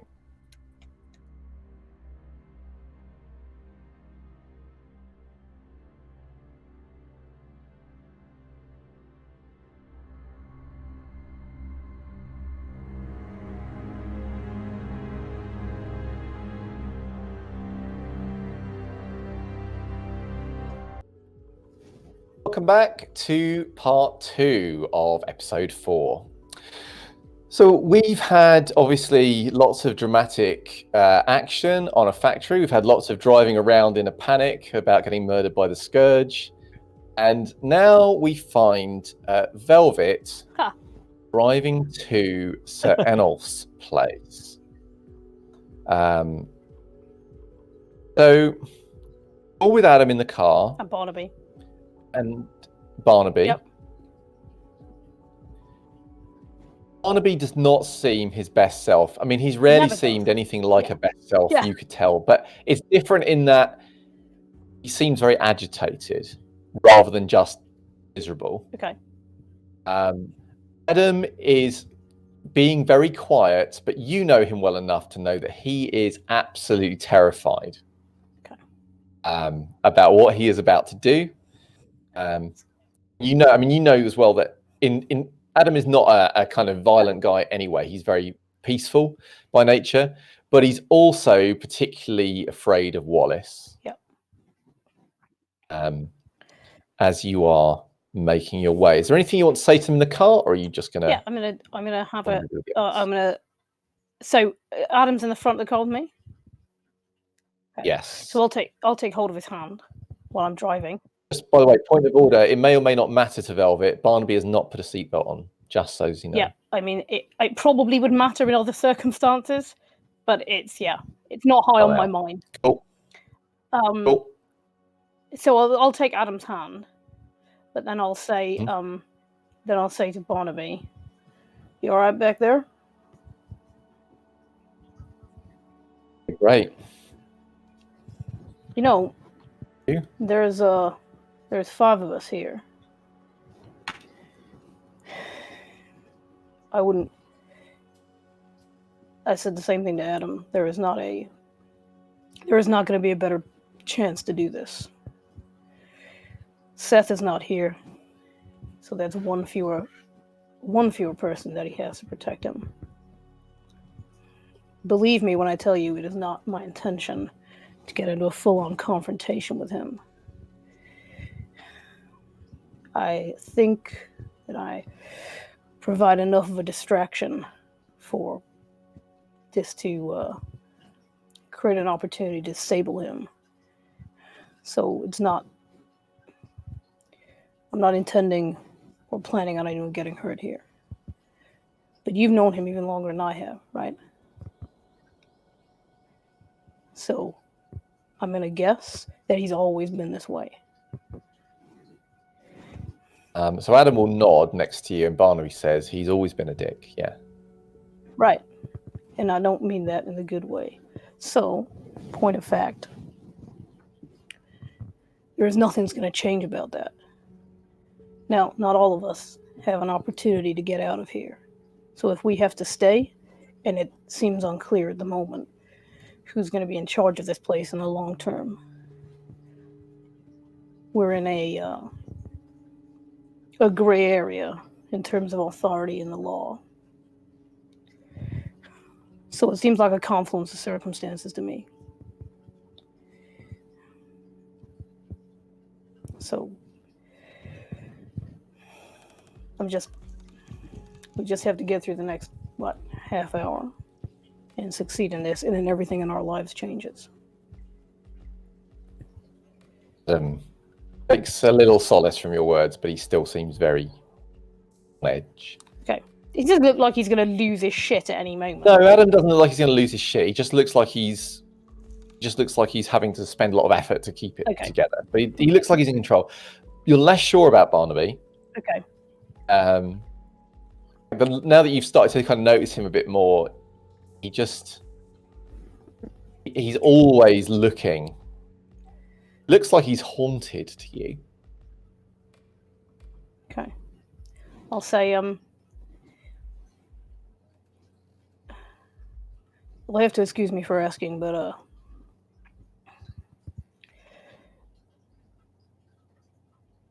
what is it that you are going to be best at in this confrontation?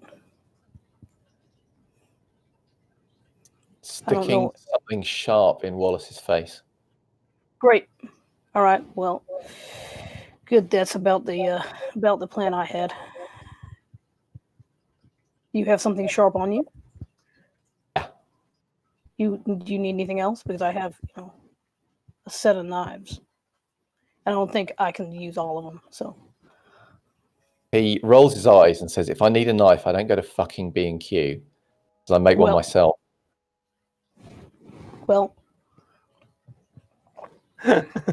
I'm glad of it. As you know, fighting is not my first best skill.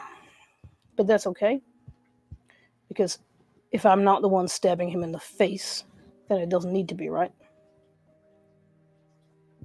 And if his attention is on me, focused on me, you know what? I've known him a long time, long enough to know exactly what buttons to press. Good. Look forward to it. sure you can really piss him off. Oh yeah. Oh yeah. Real easy. Real easy. Adam will reach across and squeeze your hand a bit tighter. His hand will shake slightly in yours. Squeeze his hand back. I'll say, we'll have Brick with us, and so when we get there, and I had hoped that Joanne would come, but I guess she's right about Judy.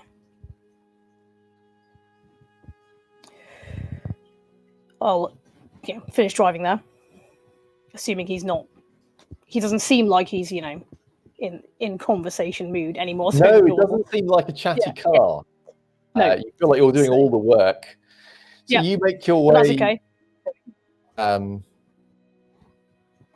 To Enolf's. Obviously, it's quite a grand, if a little bit unloved place that you've been to quite recently. Whereabouts are you going in relation to house and the grounds? I'm intending to go meet with Brick. So wherever he said that he is, Sure. I'm going to park away from the house. Mm-hmm. I have remembered also that my car is here. Yes, you do have a car here. Yes. So I will give Adam the keys to my car that's here, the one that's parked outside Sir Reynolds' house, so that if he needs to get out, or if we need to take, because one of us should take that car back, and one of us should take Silas's car back. So, but otherwise, I'll park outside of the driveway, so the car isn't, and then we can walk to wherever Brick is. Okay, so you make your way towards the house. It is fairly quiet. And Brick will, as you get close, will seem to... one minute you don't think he was there, or was he there? Maybe he was just keeping in the shadows, but he's now there. Okay. You can now see him. Obviously, it is now in the small hours of the morning. And this is a fairly quiet area you're in anyway, so there's no one else about but you. Okay. And so Soap with him. Yes, Soap is with him. So you have gathered Soap, Brick, yourself, Barnaby, Adam, the brothers, the B team. You're ready. We're You're ready much for more action. like the Z team, but yeah. Z team. And he's inside. Brick will nod and say, "Yeah, he's in there. He's got a man with him. Something wrong with him. Not sure what. I don't think he's one of us. Man, I mean. Oh. I think he's a kind, but I'm not sure. There's definitely something wrong with him, though. You're sure it's not Ollie his brother? Because there's something wrong with him. Seth. Yeah. I mean, I know. Not Seth. Right. All right. I'm just asking. I sent Seth away, so he's not going to be around at all. Which will tap the dented part of his head and say, "Smart thinking." Well, Sir Adolf, I set away the same place, so he should be on his own. All right. He turned up. There were some other people came, like a van's worth of people. He said he was on a cleanup.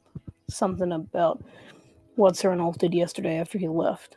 And in point of fact, they were taking equipment in there, heavy stuff. Not sure what it was. It's in big bags. They all fucked off afterwards. Saw him go in. We're in there for maybe 20 minutes. They left. He's still in there though, and so's that strange guy. All right. The van's gone. So, all right. Do you want to do this? Well, when I spoke to him earlier in the evening, I told him about this place, that it needed sorting out. So he knows that I know he's coming here. So my opening strategy was going to be for me to go on in there. Because he also knows that I didn't go on this troop with everybody else, and to offer to give him a hand clearing up so I can get the lay of the land. And I'm thinking, this is not we don't want to be in a physical confrontation with him if we can avoid it. he is certainly someone you should never look at. And he also has, I imagine, some physical resilience. So that I estimate it's going to be best to try to disable him before we do anything else. And that if his attention is on me, and it's not on the rest of you, then I can buy you the opportunity to do that. The group of you. You can probably get the drop on him if you're keeping his attention. Yeah, no problem. I can do that. I know. I was just saying to Barnaby, I know all the right buttons to push. Rick smiles at you. I'm angry. Not too angry. Oh. All right. Well, that is something I have proven good at in the past. He's not going to expect to see me. So the question is whether or not I'm confrontational with him from the outset. Because he's going to be suspicious that I showed up, probably. Oh. I can come in with you without being seen. All right. You know what we do? What? Give me time to get into position. Is there somewhere in... Is there a little bit of small talk before you piss him off. You what? I'll hit You'll him. hit him. All right. Well, is there any other way this is going to go? It's a difficult one because Seth normally is hanging out with him and does a lot of his heavy lifting in that department. So I don't know a lot about what he's capable of. I know about the things he's done to me. And they're mostly up here. So that's why I say don't look at him, no matter what you do. Well, you can take that out of the game. Otherwise, what about everybody else? Are the rest of you able to hide like Brick? I'm guessing not everyone can. Rick will put an arm around Soap and says, he knows how to do it. Right. Soap looks quite Which means pleased with herself. I'll say, which means I think Adam and Barnaby, you might want to wait until we're in this thing before you jump in. Barnaby says, this isn't the first house I've broken into, believe me. Well, you don't have to break into this house. The damn door is open. But I get your point. Oh, you fucking pedant. He says, I just mean I can go quietly if I need to, okay? Fine. All right. All right. Well, in which case, I'm definitely better off going first because I am the least quiet sort of guy. Adam looks a bit sheepish, like he doesn't quite know what to do. Well, I will say to him, you stick with Barnaby. And don't get into this unless you have to, right? Barnaby says, maybe he should guard the door. That's a good idea. Keep a lookout. Yeah, and keep from getting under our feet. I glare at Barnaby. Okay. Glare at Okay. Barnaby. I say, all right, well, it's getting late, so we should do this, right? All right. I'm going to talk to him, and I'm going to wait for you to jump on in before I do the same thing myself. So you begin to walk. Sorry. I was just going to say, I'll make him mad from the outset. So yeah. So we'll go begin to walk. So you begin to walk towards the house, and as you do so, Rick and Soap drop back a little and start to kind of, unless you're fixing your attention on them, they will begin to fade into the kind of periphery of your vision, and then completely. Barnaby's very agitated, but it's like he suddenly starts to focus, and he moves somehow differently. It's weird because normally he kind of slouches and he just kind of wanders about, but it's like all of a sudden he moves very differently. And there is something almost captivating about the way he walks. It is fluid and it is beautiful, and it is also very, very quiet. I'd probably pay more time looking to this than I should. Yeah, it is actually, it is in... I mean, like, it's look, don't touch, right? But nonetheless. Yeah, and it's also, it's one of those things where if you watch someone like a professional dancer or professional athlete doing the thing that they do, there is a kind of beauty in human motion done perfectly. Yeah. He is superhumanly good, and he starts to move in this way. Okay. He's obviously trying to move in a way that makes him harder to see. Yep. He is moving quietly at your side, but it is actually, particularly for someone like Velvet, who is drawn to aesthetics. Yep. It's difficult, and people. It is difficult not to watch. Yep. I mean, Adam is right there, so I'm not like. Yeah. But yeah. Adam is clutching his knife. He's walking alongside you, being as brave as he can be. I'm very proud of him.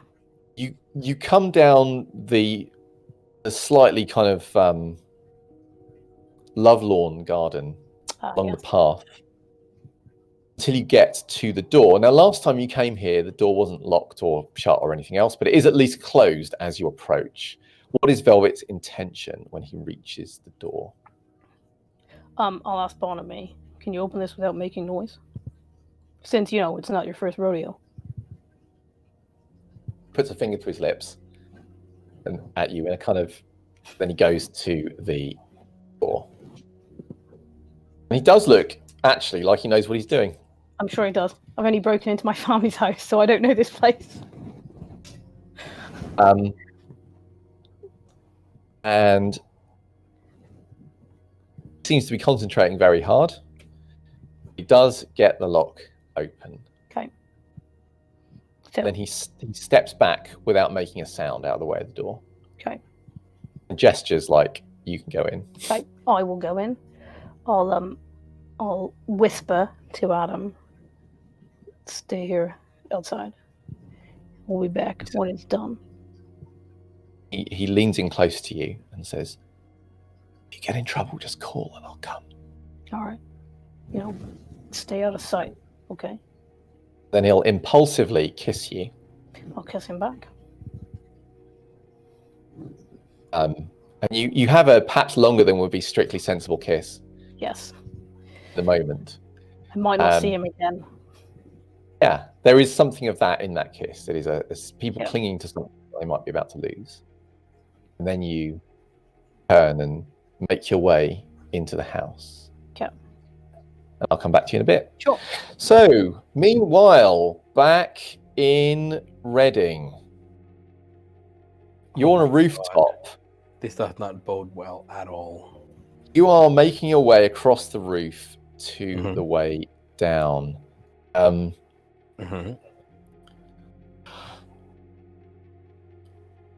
Ota, what's Ota going to do? Ota looks at all the flashing lights, looks at all of you, looks very troubled. And he puts a hand on Silas's head, very specifically on the injury. Seems to start trying to do something. Cheng Li is carrying Seth. He's like got his arms wrapped around her to make it easier. She's got the top half, one arm around him, and then she's got his legs under her other arm. She is staggering with determination towards the exit. There is a moment, and then you see a shadow snake across the roof, pull Seth from Cheng Li's grip, and then another shadow pulls the legs. Cheng Li looks at this and he's like, she doesn't scream, but she is shocked. Yeah. And Meliore just says, shh, and walks past her. It'll be a little secret. And Seth is kind of bobbed along with these shadowy limbs. For once, Seth says nothing. In He's Japanese. Very quiet. Yeah, I asked Very Ota in unusual. Japanese, what are you doing, Ota-san? He says, trying to lighten the load. He smiles at you.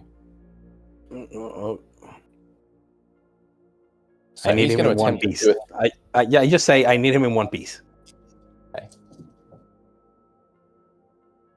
So whatever he wants to do, if it ends up with a Silas in one piece, I'm happy. Okay. He I'm not quite sure what he's doing, but he's hunched over Silas, and at one point he seems to press his hand against Silas's mouth. Mm-hmm. Sirens are still distant. They're not. You can't hear them. You can see them flashing. Can you make the light? So flashing lights are sirens. Okay, cool. Sorry, they're flashing lights of police vehicles. Can't hear any sirens. Sorry to clarify. They are closer, but they're still a little way away. Ota suddenly stops what he's doing, however. He has been concentrating quite hard, but you are aware that he occasionally looks up out over the factory towards these things, and you see his eyes widen slightly, and then he swears in Japanese several times, and then he just picks up Silas's body and starts running. What happened? Oh, of course, I'm running after him. What happened? He says,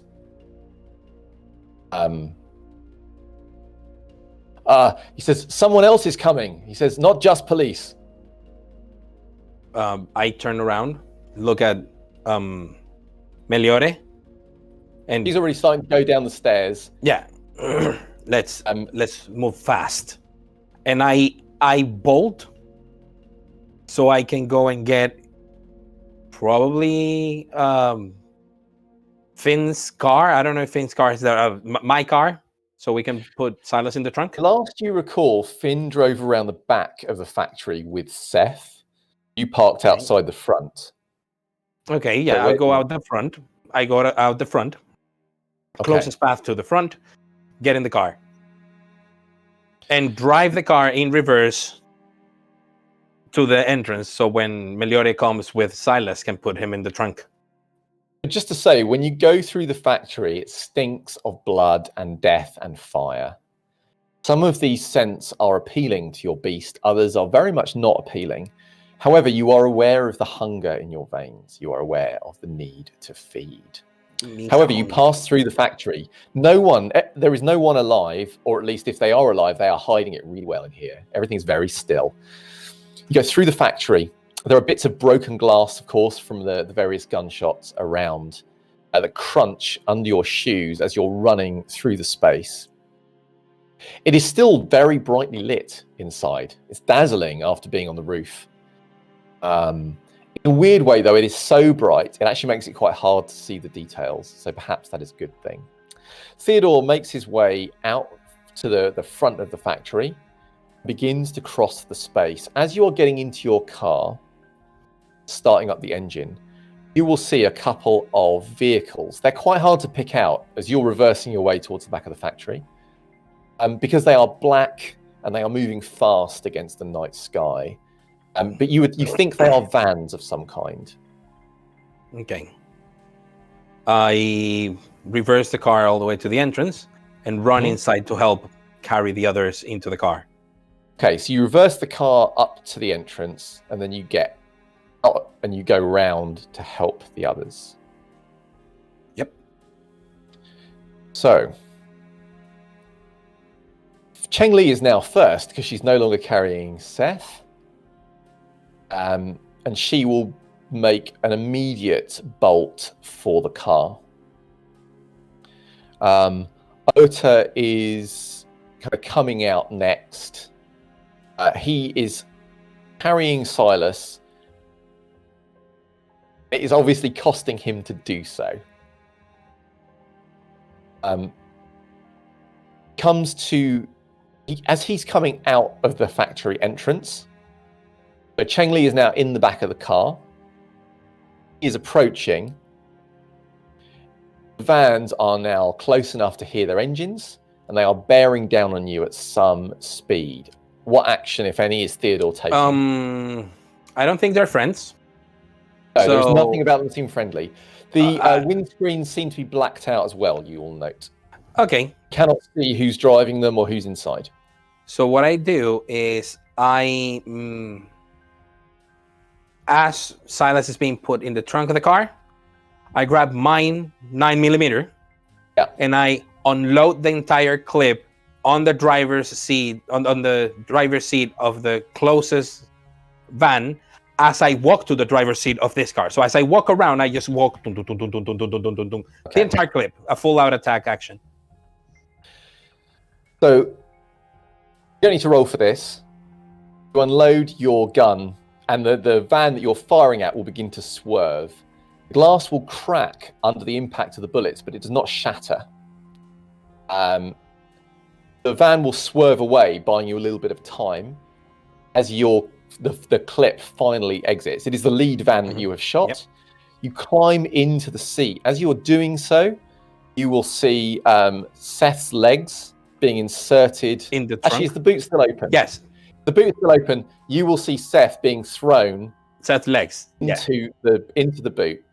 Yeah. Actually, yeah. Sorry, yeah. His legs will get thrown. I into the doubt boot. his torso will. Yeah, his torso will go in the center seat in the back, because you know that space in the back of the car that has no leg space. Yeah. Not a problem.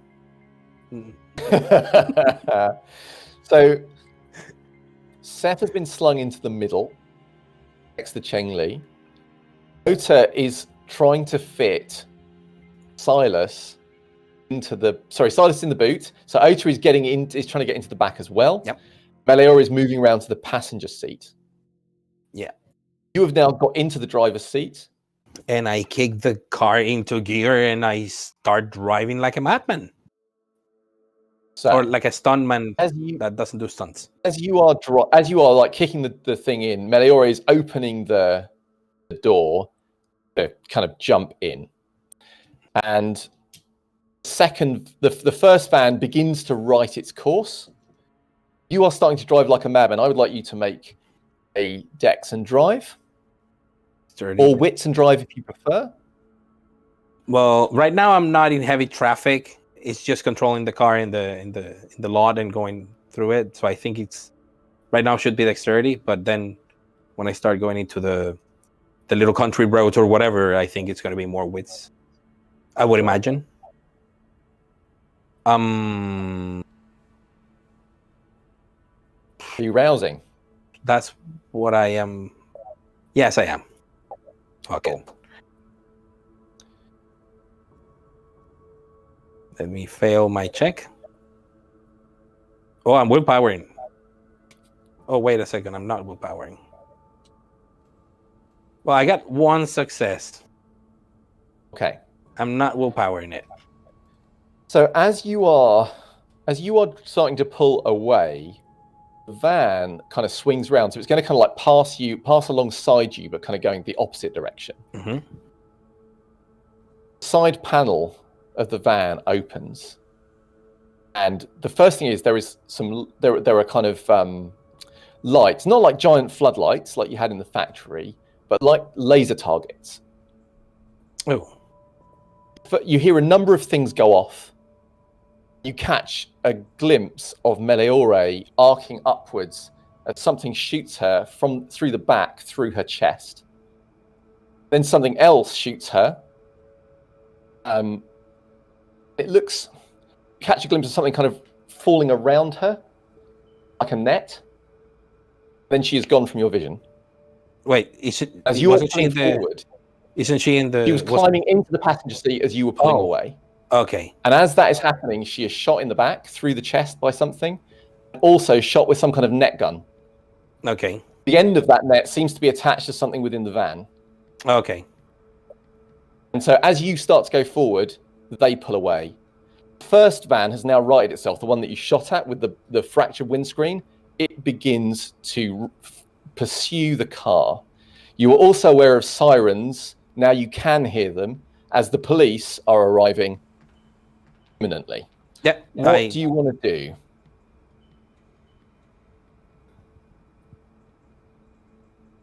Are they driving further into the factory?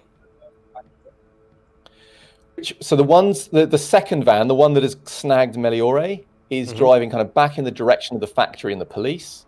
The first van with the fractured window is driving towards your car.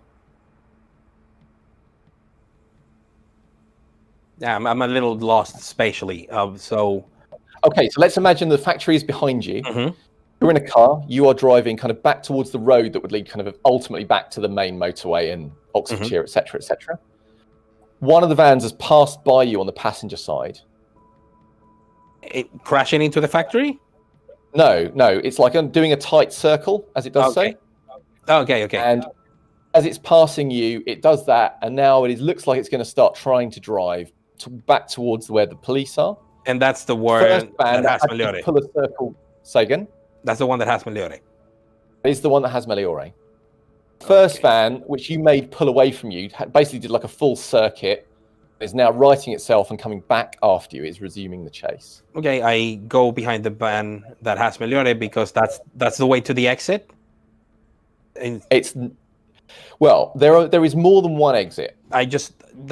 I don't know. You can chase the van if you want. You can chase the van for Meliore if you want to do that. Yeah, I will chase the van for Meliore to see if she's even conscious. If she's conscious, Sure. then I can do something. If she isn't, then the moment I hit the road, I go in the opposite direction of the van. Okay. So I like we split. Yeah, because the police have not yet come onto the road to the factory. Exactly. They are coming along the main road. So you chase the second van out, being chased by the first van. You're in a kind of van sandwich, effectively, as you go. You see there is some kind of powerful winch pulling Meliore back up into the van. She does not move like someone who is awake. She is flaccid, like a corpse. She is whisked into the van in moments and out of sight. The moment we're gonna hit the road, I swerve in the opposite direction, away from the sirens and the van and everything. Okay. The first van turns the same direction as you and continues to follow you. Am I correct in assuming you are going to try and shake that tail? Yep. This is going to be a wits and drive.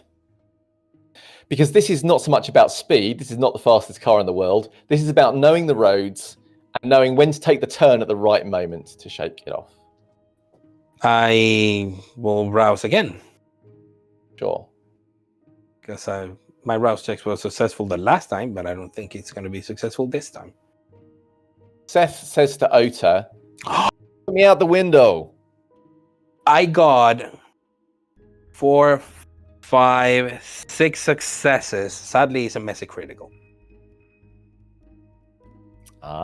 This sounds like an exciting time. And I cannot reroll because given my hunger, I only have one die. That was a non-hunger die, and it got one of the 3 10s I got. But okay, so a number of things happen. Theodore is kind of he's had a long, tough night. This has been a very exhausting night.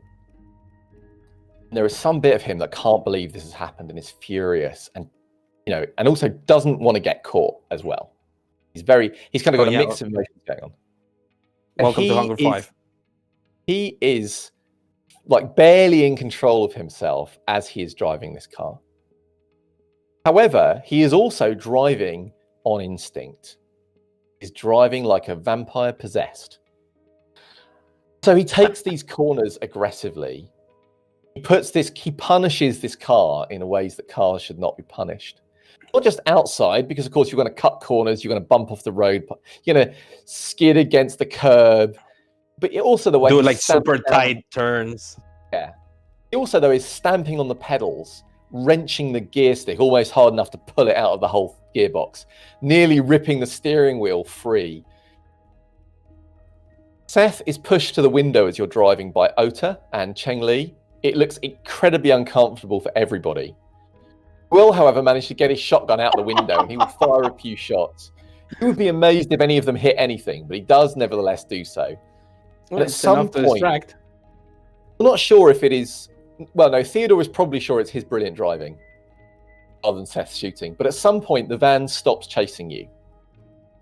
And you get back onto the main road and you are just coming into the kind of edge of Oxfordshire when you find the car isn't responding properly. Like when you turn the wheel, sluggish. You think you've kind of pulled it too much, too far. The pedals are feeling a lot spongier than when you first started. The gear stick crunches if it works at all. You can still control the car at the moment, but you're not convinced that's going to be the case for much longer. What does Theodore do? He's currently away from any imminent threats. However, it is now obviously very early in the morning. You are in the kind of in-between space between Reading and Oxford. There's not many people about. You're not in any villages at the moment. So what do you want to do? Get in the motorway, so I have like long stretches of like open straight road, and drive at like a 50, 60 mile an hour, like not going 70, not going to the limit, sensibly. Okay. And if there is something, there's a hard shoulder I can pull over. So like I try to control the environment a little bit, like going slower but on a motorway, so getting closer to Oxford as much as I can. Okay. So I will leave you for a moment on the road. You are at least away from imminent threats as far as you can tell. So, Joanne, you're in the flat. Pretty quiet. Yeah. Waiting for Druti. Maybe 2 in the morning. At this point, no, probably a little bit later, 2:30. You get a text. It is from... the name doesn't flash up, but you recognize the number. It is from Noah. Okay. And it says... It's still waiting.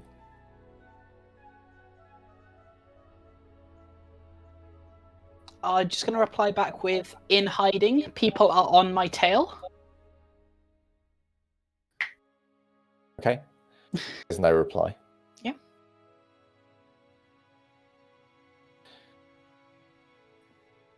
After a while, Druti will turn up to the flat. Immediately let her in. Sure. Lock the door behind us. So now, us. of course, it's nice and clean because you've cleared off all the fluff Barnaby left. So things are pretty reasonable in here. And she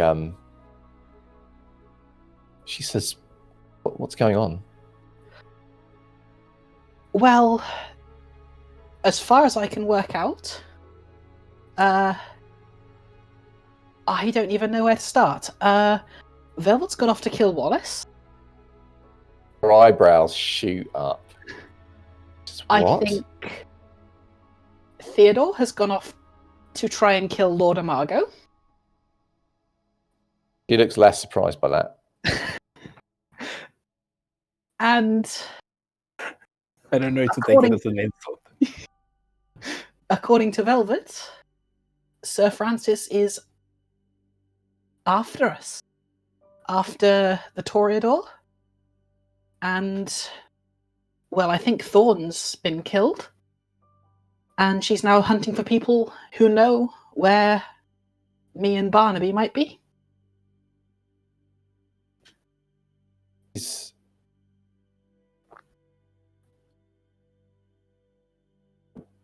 So we're safe here. It's the safest place. Velvet is apparently using this as a safe haven for God knows how long, so I had no idea it existed. I assume we're safe here. What about the rest of your line? According to Alistair, he said he was leaving, so... He's not left the city yet, to my knowledge. He told me he was leaving. Perhaps he was planning to leave, but he's old. They do things slowly when they're old.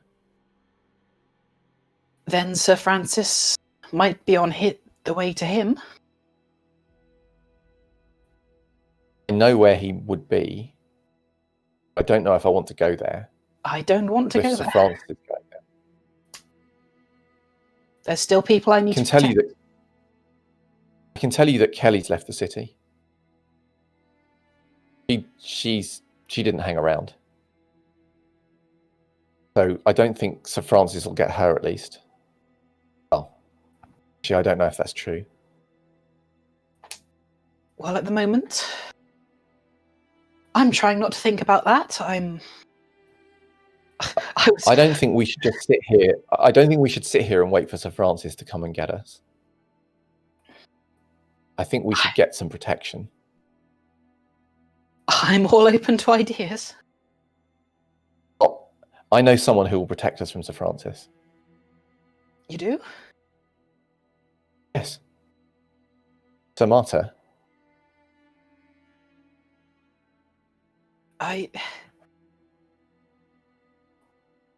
It's no secret that she doesn't like Sir Francis. And I don't know many people that can stand up to her. Sir Francis, I mean. I think she could. She's with Sir James at the moment. I don't think even Sir Francis would dare attack us there.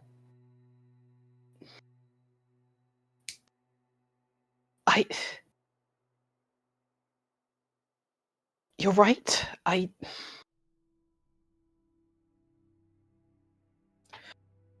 Okay, well, I trust you. Let's go.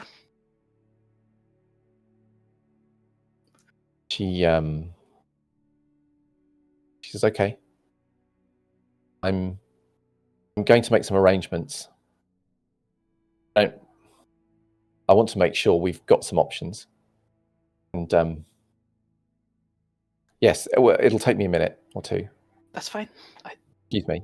So she will go next door and start making some phone calls. Are you attempting to listen in at all, or are you just letting her do her thing? Nope. I'm letting her do her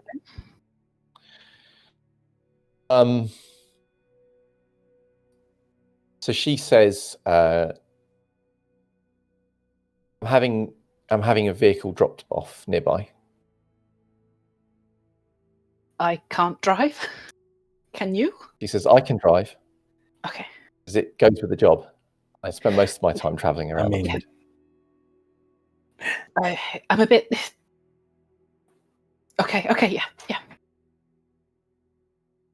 Can I ask you a personal question? Of course.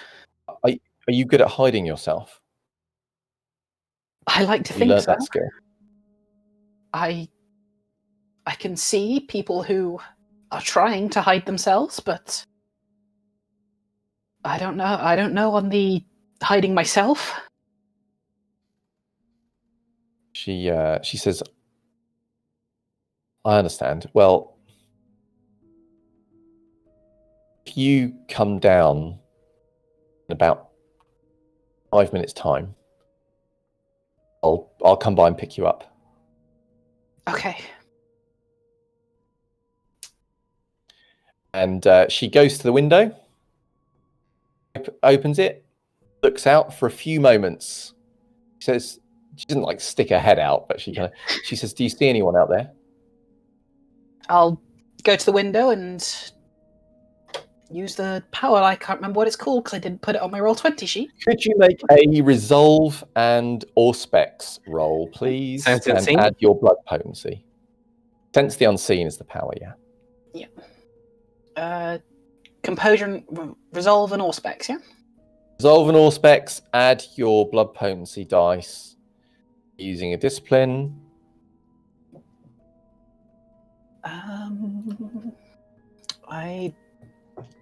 Where is this?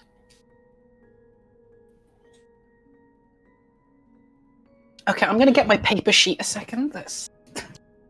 And work out how to do it. Sometimes you just gotta go to the good old-fashioned load tech. Yep. I tell you what, whilst you are working that out, I will go to Velvet and I'll come back to you when you've got the roll result. Convenient point. Velvet. Hi. You have opened the door to Sir Enolf's house. Yep. It remains a poorly lit and spooky building, a somewhat musty smell, and largely echoing corridors. Okay.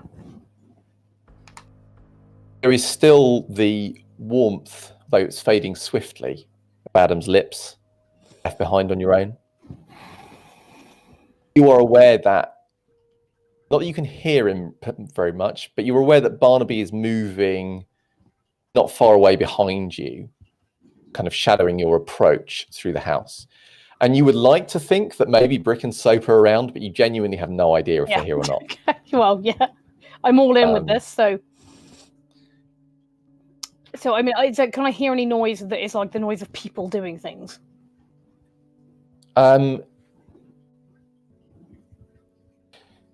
Listening out, you will hear an odd clanking noise. Like a kind of something kind of that feels heavy and metal in terms of its noise. It is an odd sound. Okay. So I will, in the absence of anything that's like, Wallace's voice or whatever, I'll head for that sound. Sure. But my intention is that when I get to near whatever room I think this is coming from, I'll try and poke my head around the door to see if it's him. Or to see what it is, because I'm assuming it might be this other person that Brick described. So you're coming down to the point where you've got your first options as to which way you might go, whether you go upstairs or through various doors. And you smell before you see it, there is some fresh blood has been spilled on the floor. I'll follow that then. There is quite literally a trail of blood leading you through this house. Okay. I'm cautious, but I'm assuming the other people are kind of with me, even if I can't see or hear them. I mean, I know it's a massive assumption. So I mean, yes, you definitely know that Barnaby is with you. Yeah. He's not trying to hide from you. Yes, yeah. But you find yourself coming into a room. It has two doors leading out of it. So one exit opposite you, one to the right. It looks like almost like a small waiting room. There is a kind of comfy chair there. There is a picture on the wall, but it's not the biggest room in the world. And you're coming in through one door. Yep. Wallace is coming into this room from the opposite direction. Okay. Now, it's worth noting, because Velvet might be aware of this, he does have his sword at his side. Yeah. He's not otherwise obviously armed. Okay. He is carrying a torch, because, of course, a lot of the lights are not on in this house. And for those of you who are not in Britain, the torch is a flashlight. Unless he's carrying an actual torch, because then... He is not carrying fire on a stick. Okay. He is carrying a modern electric light torch. Okay. So has he seen me? Because I'm not attempting to disguise my... As soon as I see him... So there is a point where he stops. He's actually quite... Wallace is very rarely surprised, or evidently surprised, but he's clearly surprised to find you here. The light, obviously, briefly is kind of slightly dazzling on your face. Yeah. And he looks at you and he says, "What are you doing here, Velvet?" "I came to find you, as it goes." "God damn, I thought you were someone else." What? Oh, well, I'm sorry. You said earlier tonight that you were cleaning up, and I thought you might use a hand.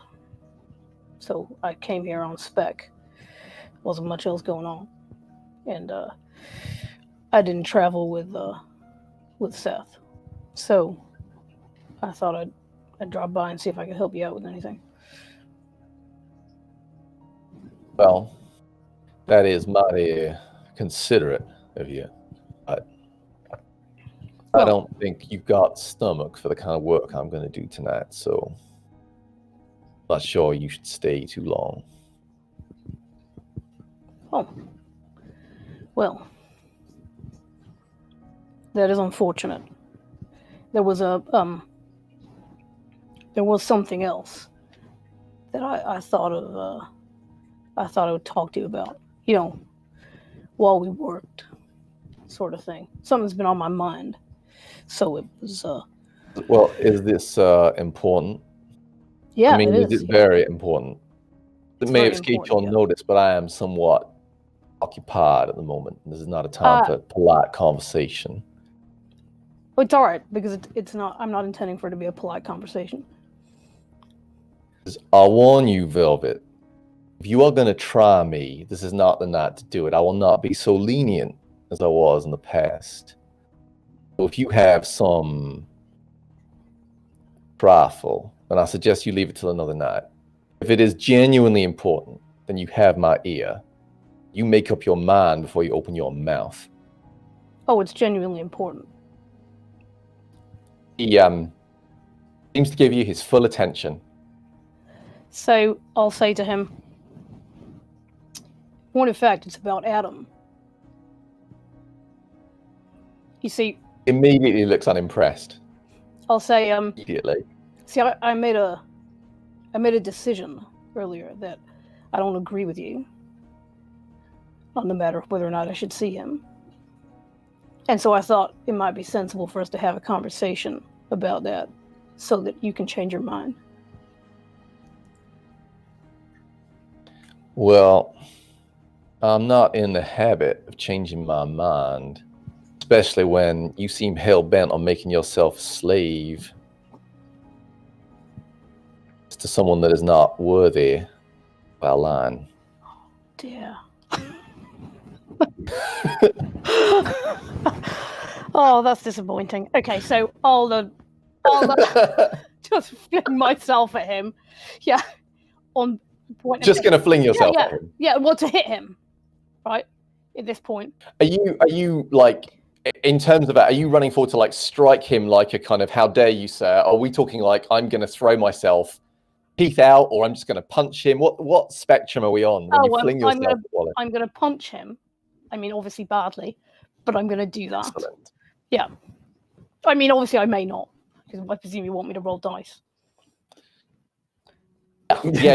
I do want you to make, if you're just going to punch him, a strength and brawl. Now, I'm reasonably sure Velvet is not well trained in the brawl department, which means it will be a purely strength-based roll. And I'm also reasonably sure from past experience that Velvet is not a heavy lifting kind of guy. Nope. Can I rouse myself for this? You can absolutely rouse, yes, for bonus dice, Okay. and you can use willpower as normal. Okay, so if I rouse for it, I have to press the rouse button first, right? No, I just make the roll. You just go roll strength and then add one or there'll be a box okay. that I can do the modifier, yeah. You submit that. One. Okay, there we go.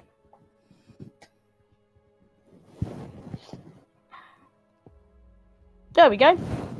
Two successes. Okay. 2 successes. Yeah. Better than last time. So you go forward to punch him in the face, and he steps back in a kind of like a guy who might have been in more than one fist fight in his life. Yeah. As your punch goes slightly wide, he punches you back. Well, more backhands you across the face, just for 1 point of superficial damage. Okay. It's not like a serious. He doesn't lay into humiliating backslap. Just slaps you in a kind of that's pathetic kind of sense. Okay. And can I just get up and run it again, then?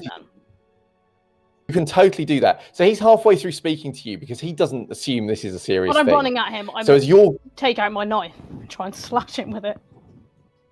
Excellent. So he's halfway through saying something to the effect of, next time, Velvet, it will... And then you're attacking him. Yep. So... All right. A number of things happen around this point. One is that as you are attacking him, one moment you are running forward to attack him, and the next moment, out of nowhere, Barnaby flashes into existence. You feel him go past you, but he goes faster than you can track, and he goes to knife. Yes, come on, Barnaby. And the other thing that happens as you're moving into stabs, you should make your attack roll, by the way, if you haven't already, whilst I'm doing this bit of narrative. I'll also write. The other thing that happens is there is a vase with some dead flowers in it in this room, and it flies across the room. Someone has thrown it at Wallace. Go soap! Yay. Which is indeed soap. Come on. Engaging in this conflict. She does as Theo does. She thinks outside the box. You will also see Brick. He will appear slightly behind Wallace. He just steps out of nowhere. He's carrying what looks like a fence post that he has snapped into. He attempts to drive one end of the fence post into Wallace's back. Okay. I got 1 success on my hit. I mean, it might make probably no difference, but that's with my rags. Sure. So you do stab Wallace. Your knife does connect with him. It does not go in as deeply as you might expect it to. It does go in. It does hurt him. Good news. Let me just make a quick... This is the critical.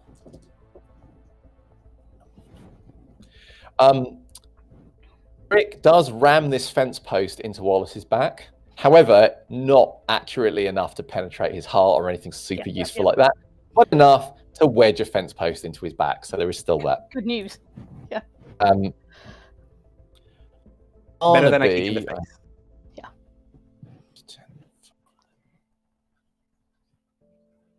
12. I should say Barnaby has taken out quite a long, of something halfway between a knife and a machete, and it is a beautifully made thing. And in the moment you see it kind of come out, it kind of flicks up into the air for a moment. And you will see there is some kind of inscription on it. It doesn't look particularly elegant. You make out a W and you make out the word fuck. That's all you can read before it is sticking itself into Wallace's side. Okay. And he plunges it with expert skill pretty deep into Wallace's side. However, Wallace does not fall over when any of these things happen. Of course, this will be too much to hope. So there's this moment. You've rushed out and you've kind of things have been stabbed. Like, all of you have leapt on him and attacked him. And he is knocked about by all of this, and he is obviously caused pain by all of this. And he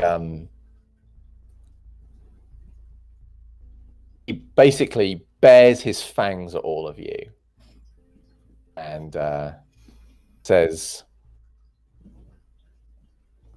"Rats should know to stay in the shadows." As he does that, you feel this sense of him like wave outwards as he snarls and his eyes flash.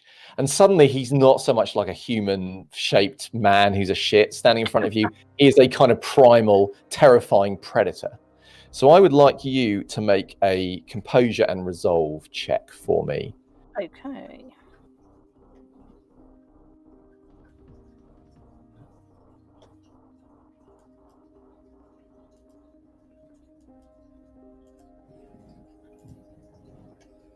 Am I familiar with this feeling? I have 2 successes. He's never done this to you before. Okay. He normally is very calm and measured. This feels like a much more primal attack on you. Normally he will use his will to just drive yours into the dust. Or other people you've seen around him. This is a very different thing. It is a pure primal attack. Okay. Sorry, how many successes? 2? 2. If you wish to act this round, you're going to need to spend 5 willpower. 5 willpower, excellent. Yeah, to overcome the urge to do anything but defend yourself from him. You can wait around, or you can spend 5 willpower if you want to attack. It's up to you. It is a massively. There is no part of you that even your inner beast does not want to go near this shit, and you're going to have to force yourself to go near him this round if you want to. Then I will spend the 5 willpower. Oh my god. Alone, you step forward. Your compatriots are all stunned or frozen in place as he does this. You rush forward to attack him. So you can make an attack roll. Okay. Good news is he's not actually done anything to fight you. He's done this display. Then all he's doing is he seems to be trying to step back through the door he came through into the room behind him. So you can make an attack at him with static difficulty 1. Okay. I'm going to spend some raise myself also.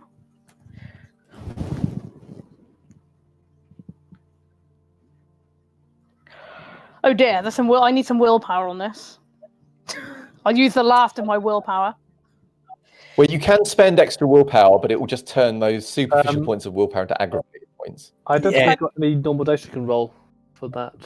She rolled you only rolled a hunger dice. No, So you can't reroll hunger dice. You cannot reroll hunger dice. So how many did you get? No successes. Oh yes, I've got no successes. In which case, then I don't. Yeah, sorry, yeah. Then I have none. You swing for him. You force yourself forward, but by the time you gathered yourself to attack, he has stepped back into the other room. And there's a moment where you're running after him, and like a beat later, everybody else recovers themselves and also gives chase. Okay. Open the door, but this time there is no light on the other side. It's entirely dark. What do you do? You continue to charge into the room. Okay. Because he's turned his torch off, essentially. Yeah. Okay. Then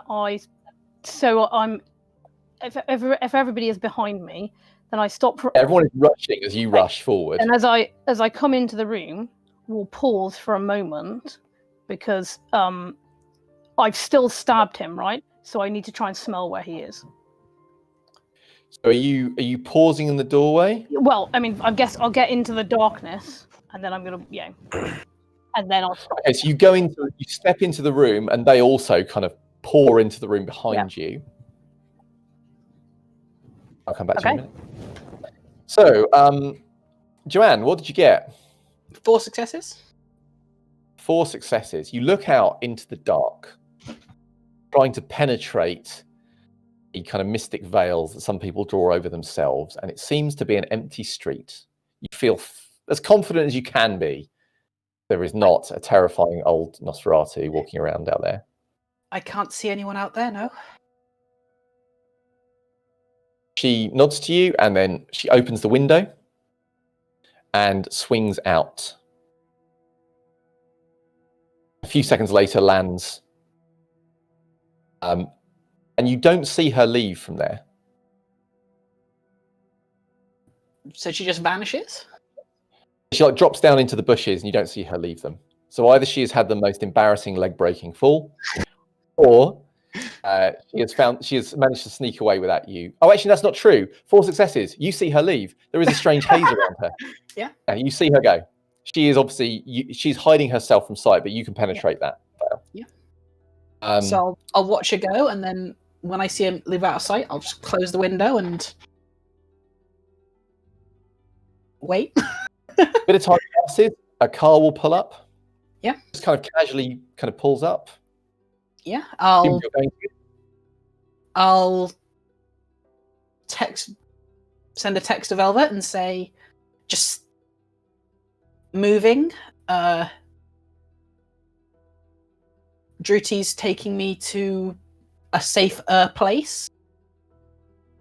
Lock the flat behind, and I'll get in the car. Okay. So you head off with Druti into the night. Is there anything you're saying or doing with Druti that I should know about? No, not that I can think of. Cool. It's all happening very quickly. Are you having any other contact with Amanda, by the way, over the night, or are you leaving it be? Leaving it be for now. Cool. In that case, Druti is going to take you a little bit out of town, still in Oxfordshire, to some kind of old church, which looks like it is abandoned. It looks like the kind of place that in a nice summer's day, hikers might go by. You know? Teenagers might sneak away to drink in? Yeah, it looks like the kind of place that, yes, teenagers might drink in. It's fair to say there are no teenagers drinking here tonight. And Druti will take you into the church. And there looks to be it's fairly dark in here, but obviously it's not hard for Joanne to see. She will lead you to the back of the church, and tucked away, it's there's a flagstone that's slightly loose. She will move, and there are some steps that go down. She'll gesture for you to go down. Yeah, I will. She will then follow, pull the stone over her head, and then she'll basically go to the bottom of the stairs and sit down and wait. You will be aware of two voices having a well, I say a hushed conversation. It's not that hushed. Having a conversation. It sounds like the kind of conversation that is a thinly disguised argument. It's not like they're rapidly talking. It's like you hear someone say something and there's often a long pause. Then someone says something back and then there is a long pause. The thing that is evident, I mean, I don't know if you're trying to hear exactly what they're saying or whether you're just... Nope. The thing that is evident in the kind of the ambience of the voices is these are two people trying not to lose their temper. Who do not agree with each other. Who are trying to debate something. And I'm absolutely not even going to try and get in the way of that. Nor does Druty seem to be doing that either. She's just sitting very quietly, very patiently, but she will whisper to you, "We'll be safe here." Thank you. Everything's just happened so quickly, and it's going to be another month of this, isn't it? She nods with a slightly resigned expression on her face. You're sat quite close together on the stairs, so that your kind of shoulders and the outside of your thighs and your knees are kind of pressed together. And she does sag a bit at that kind of comment. You are aware maybe she leans a little bit into you. Kind of lean a little as well. Okay, well, I will leave you leaning there for a moment. And I feel I should come back to Velvet, because it feels cruel to leave Velvet there in the dark in this moment. Will say before I do so, though, Theodore, you drive back into the borders of Oxfordshire safely, just so you know. I would like to know where you're heading when you get back to Oxfordshire. Our Haven. Well, Okay, actually, no. Once I return to Oxfordshire, I drop the car in a safe area. But the moment I'm inside, I take the phone out. And I cannot text and drive when the car is in this condition. The moment we pull over, switch drivers with Ota or Chen-Li, whomever drives, I will not hear it from Seth, even though he volunteered. Okay. Ota will have a go. Okay, Ota. Well, in Japan, they drive the same way as in the UK, as in the wrong side, so he shouldn't have any problems. And then I start texting Velvet, Sir Hulda. Well, trying to get in touch with Sir Hulda. It's not like I text her directly or anything. So we will pick that up probably next session. Cool. You get back, you pause the car somewhere safe, and whilst you're pootling in the car with Ota driving, Ota looks very nervous, just so as you know, because when he turns the wheel, it often turns more than it seems that it should do. Yeah, understand. But whenever you look at it, he just smiles at you like, "Hey, everything's fine," and then goes back to it, looking at the thing, and you kind of pootle your way down the road as you're trying to reach the holder and the others. Obviously, Velvet is not going to answer text at this point because Velvet's somewhat busy. So you're in the dark. Yep. Your allies are moving in behind you. You hear a few paces back sound of a sword being pulled from its scabbard. Oh, good. Well, I'll say. It does give you an idea of where he is. Good. So I will say, you know what, Wallace, this is a surprise to me because I didn't have you for a coward. But you aren't going to run away in here. And I figure that right? Just make a quick check for him. I'll just, okay. If you want to try and make this, if you are trying to goad him as an active role, you can totally do that. Yeah. Let's say this is a manipulation and, oh gosh, I might say subterfuge, you know. Okay. You're trying to hide your intent. You're trying to trick him into... Yes.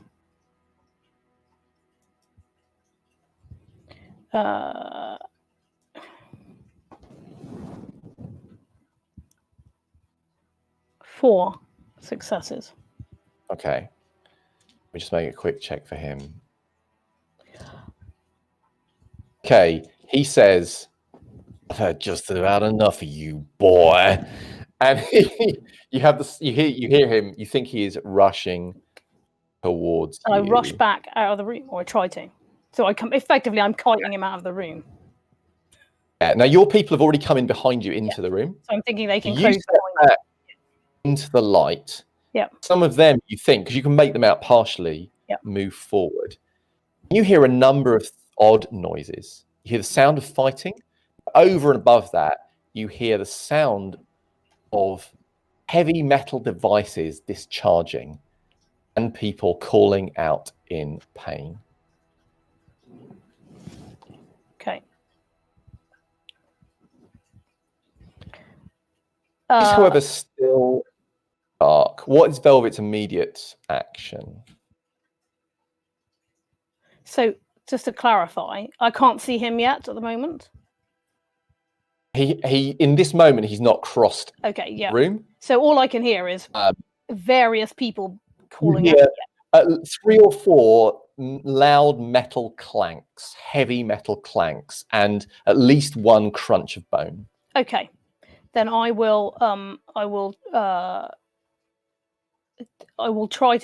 move forward, try and grab the first person that I come to that's on my side to pull them out of here. You approach the darkness to grab someone. There is someone emerging from the darkness.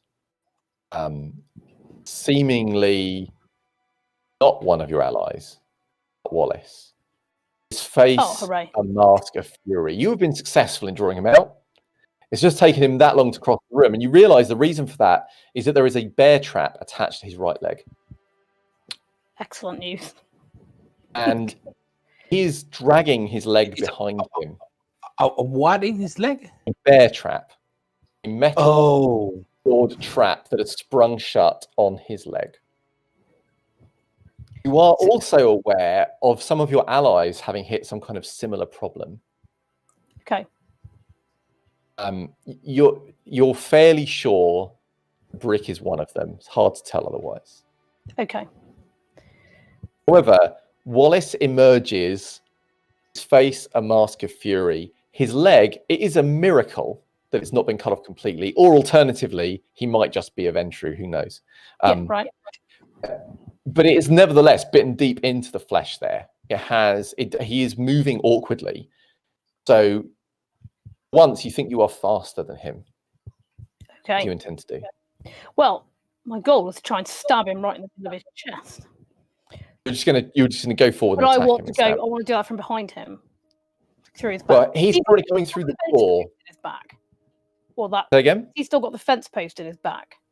Yes. Okay, fine. In which case, I run round behind him and I try to shove that in further. Okay.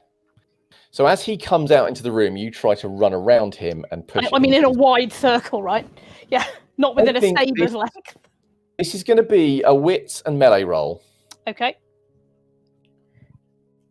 He barely holding it together, and he is going to try and just hack your head from your shoulders with his saber because he's had enough of your shit. Okay. Well, I'll rise for this. Cool. It's fair to say that he is not at his full dice pool at the moment. I have 3 successes. Well. It's about as many as I can get. You run around the back of him and you drive post into his back. And his back kind of arches, his chest goes forward as the post pushes further. Sadly, it is not lined up with his heart. Yeah. It is enough. Something fundamental seems to shift in that he seems like not only is he limping now, but he's moving in another way that doesn't seem quite right. Good. He will whirl around to face you. Pretty furious. I'm going to try and keep my range between him because I want to try and stay behind him, but I don't know how easy that is for me to do. I'm also hoping, of course, that other people will get themselves out of this mess in due course. A number of things happen. One is that as you are getting ready for your next bit of business, I want to tell you this and then you can decide what you're going to do. Soap emerges from the room. She falls more than emerges. She like falls into the room. She is missing a leg. Okay. Barnaby jumps back into the room. You notice he is missing the back of his long coat. Okay. He himself does not seem to be injured. I'll buy him all the coats in the world if this works. Soap doesn't do anything. Barnaby is going to attempt to attack Wallace. What are you going to do? So Wallace has turned around to face me. Does that mean he's got his back? He's whirling around to face you, but that means he's facing you and Barnaby because you went around the back of him. In which case, having realised this, I try to move so that if he's going to follow me, his eye's going to follow me, he's not going to see Barnaby. So I can provide a distraction. Can affect, if you want, you can just make an assist for Barnaby. Okay, but yeah, I'll do that. Okay. Well, do I need to roll anything for that? Or you just... No, okay. No. You're very good at tricking people. Yep. Your body language and what you're doing. Mislead Wallace. He does kind of want to kill you anyway. Yeah, right. So as he turns towards you, Barnaby makes a move for him. However, Wallace is not a fool, and he does not ignore the fact that Barnaby is trying to go for him. And as Barnaby leaps very gracefully through the air, knife out, one hand on the hilt, ready to put his body weight behind the attack, Wallace flicks his blade out. It's a little late because he's distracted by you. Nevertheless, he does stick his sword out, and Barnaby is partly impaled on it as he comes in. He does nevertheless injure Wallace. Wallace sinks down to one knee. Barnaby is stuck on the end of his sword. Wallace's arm is still stuck out, by the way, so Barnaby is slightly off the ground. It strikes you, actually, particularly now Barnaby's coat has been cut away, that Barnaby is a very skinny teenager. He looks pathetic next to Wallace. It's like Wallace very slowly, his arm lowers Barnaby down to the ground, but Barnaby is stuck on the end of the blade and is kind of like, on the end of it like that. Wallace's eyes very slowly move back from Barnaby towards you. Okay. What would you like to do? So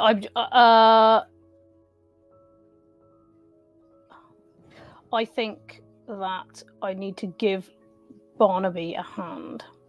So obviously, the thought that came into my head was, I've got this knife, yeah. Yeah. I just try and hack Wallace's wrist off, his hand off at the wrist, so he doesn't hack. Then he's unarmed. Yeah, of course you can. Okay. We'll make this the last roll of the session. Okay. What do you want to be, melee? I think this is melee. In this case, yeah, we'll say. Is it strength? I think it's going to be stamina and melee. Okay. You're going to try and literally saw his hand off at the wrist. I also will rise for this. Yeah, but I think he's with her. Oh, so he's gonna.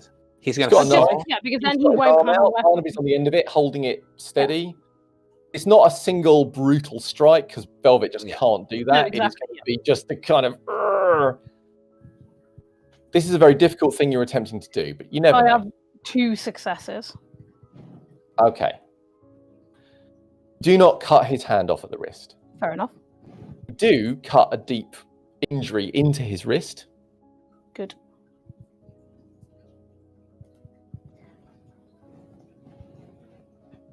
And you do get his attention. You already had his attention. Yep. You've really got his attention now. So the scene is like this. Barnaby is trying to pull himself off Wallace's saber. You are busy hacking at his wrist, trying to remove it from the arm. And you feel Wallace's hand grab you by the front of the shirt. He opens his mouth with his fangs to pull you into it. That is where we'll end the session. So, the night that never ends may end for the mid-season break. Oh my god. I just want to say thank you. This is Mitch Appreciation Week. Thank so you, thank you, Mitch. Mitch. Yay! And as is often the case, but especially at the moment, quite a lot of forethought as to what the hell is going on in Oxfordshire and where is everybody and what's going on. So Mitch has had a number of joyous conversations with me over the week. Lucky man that he is. But thank you very much for your time and creativity there. Thank you, obviously, to my wonderful players for being wonderful. Thank you to Thank our you. storyteller. Hopefully we will see some of them roused from torpor and hopefully not all of them put back into torpor in next session. And thank you all for listening. And if you want to see what happens to these crazy young kindred, then tune in next week for session 5 and we'll see you then. Bye. Bye. Bye. Thank you so much. Oh, thank you so much for watching this episode of Blood on the Tamesis. If you would like to keep up with all the latest news, follow us on Twitter and Facebook. Oh, and remember, if you want to join us live, you can tune in every Monday at 7 p.m. UK time on Twitch, or you can catch up on YouTube and our podcast. Oh, and a large thank you to our supporters on Patreon and all of you sparkling disaster ghouls. We'll see you next time!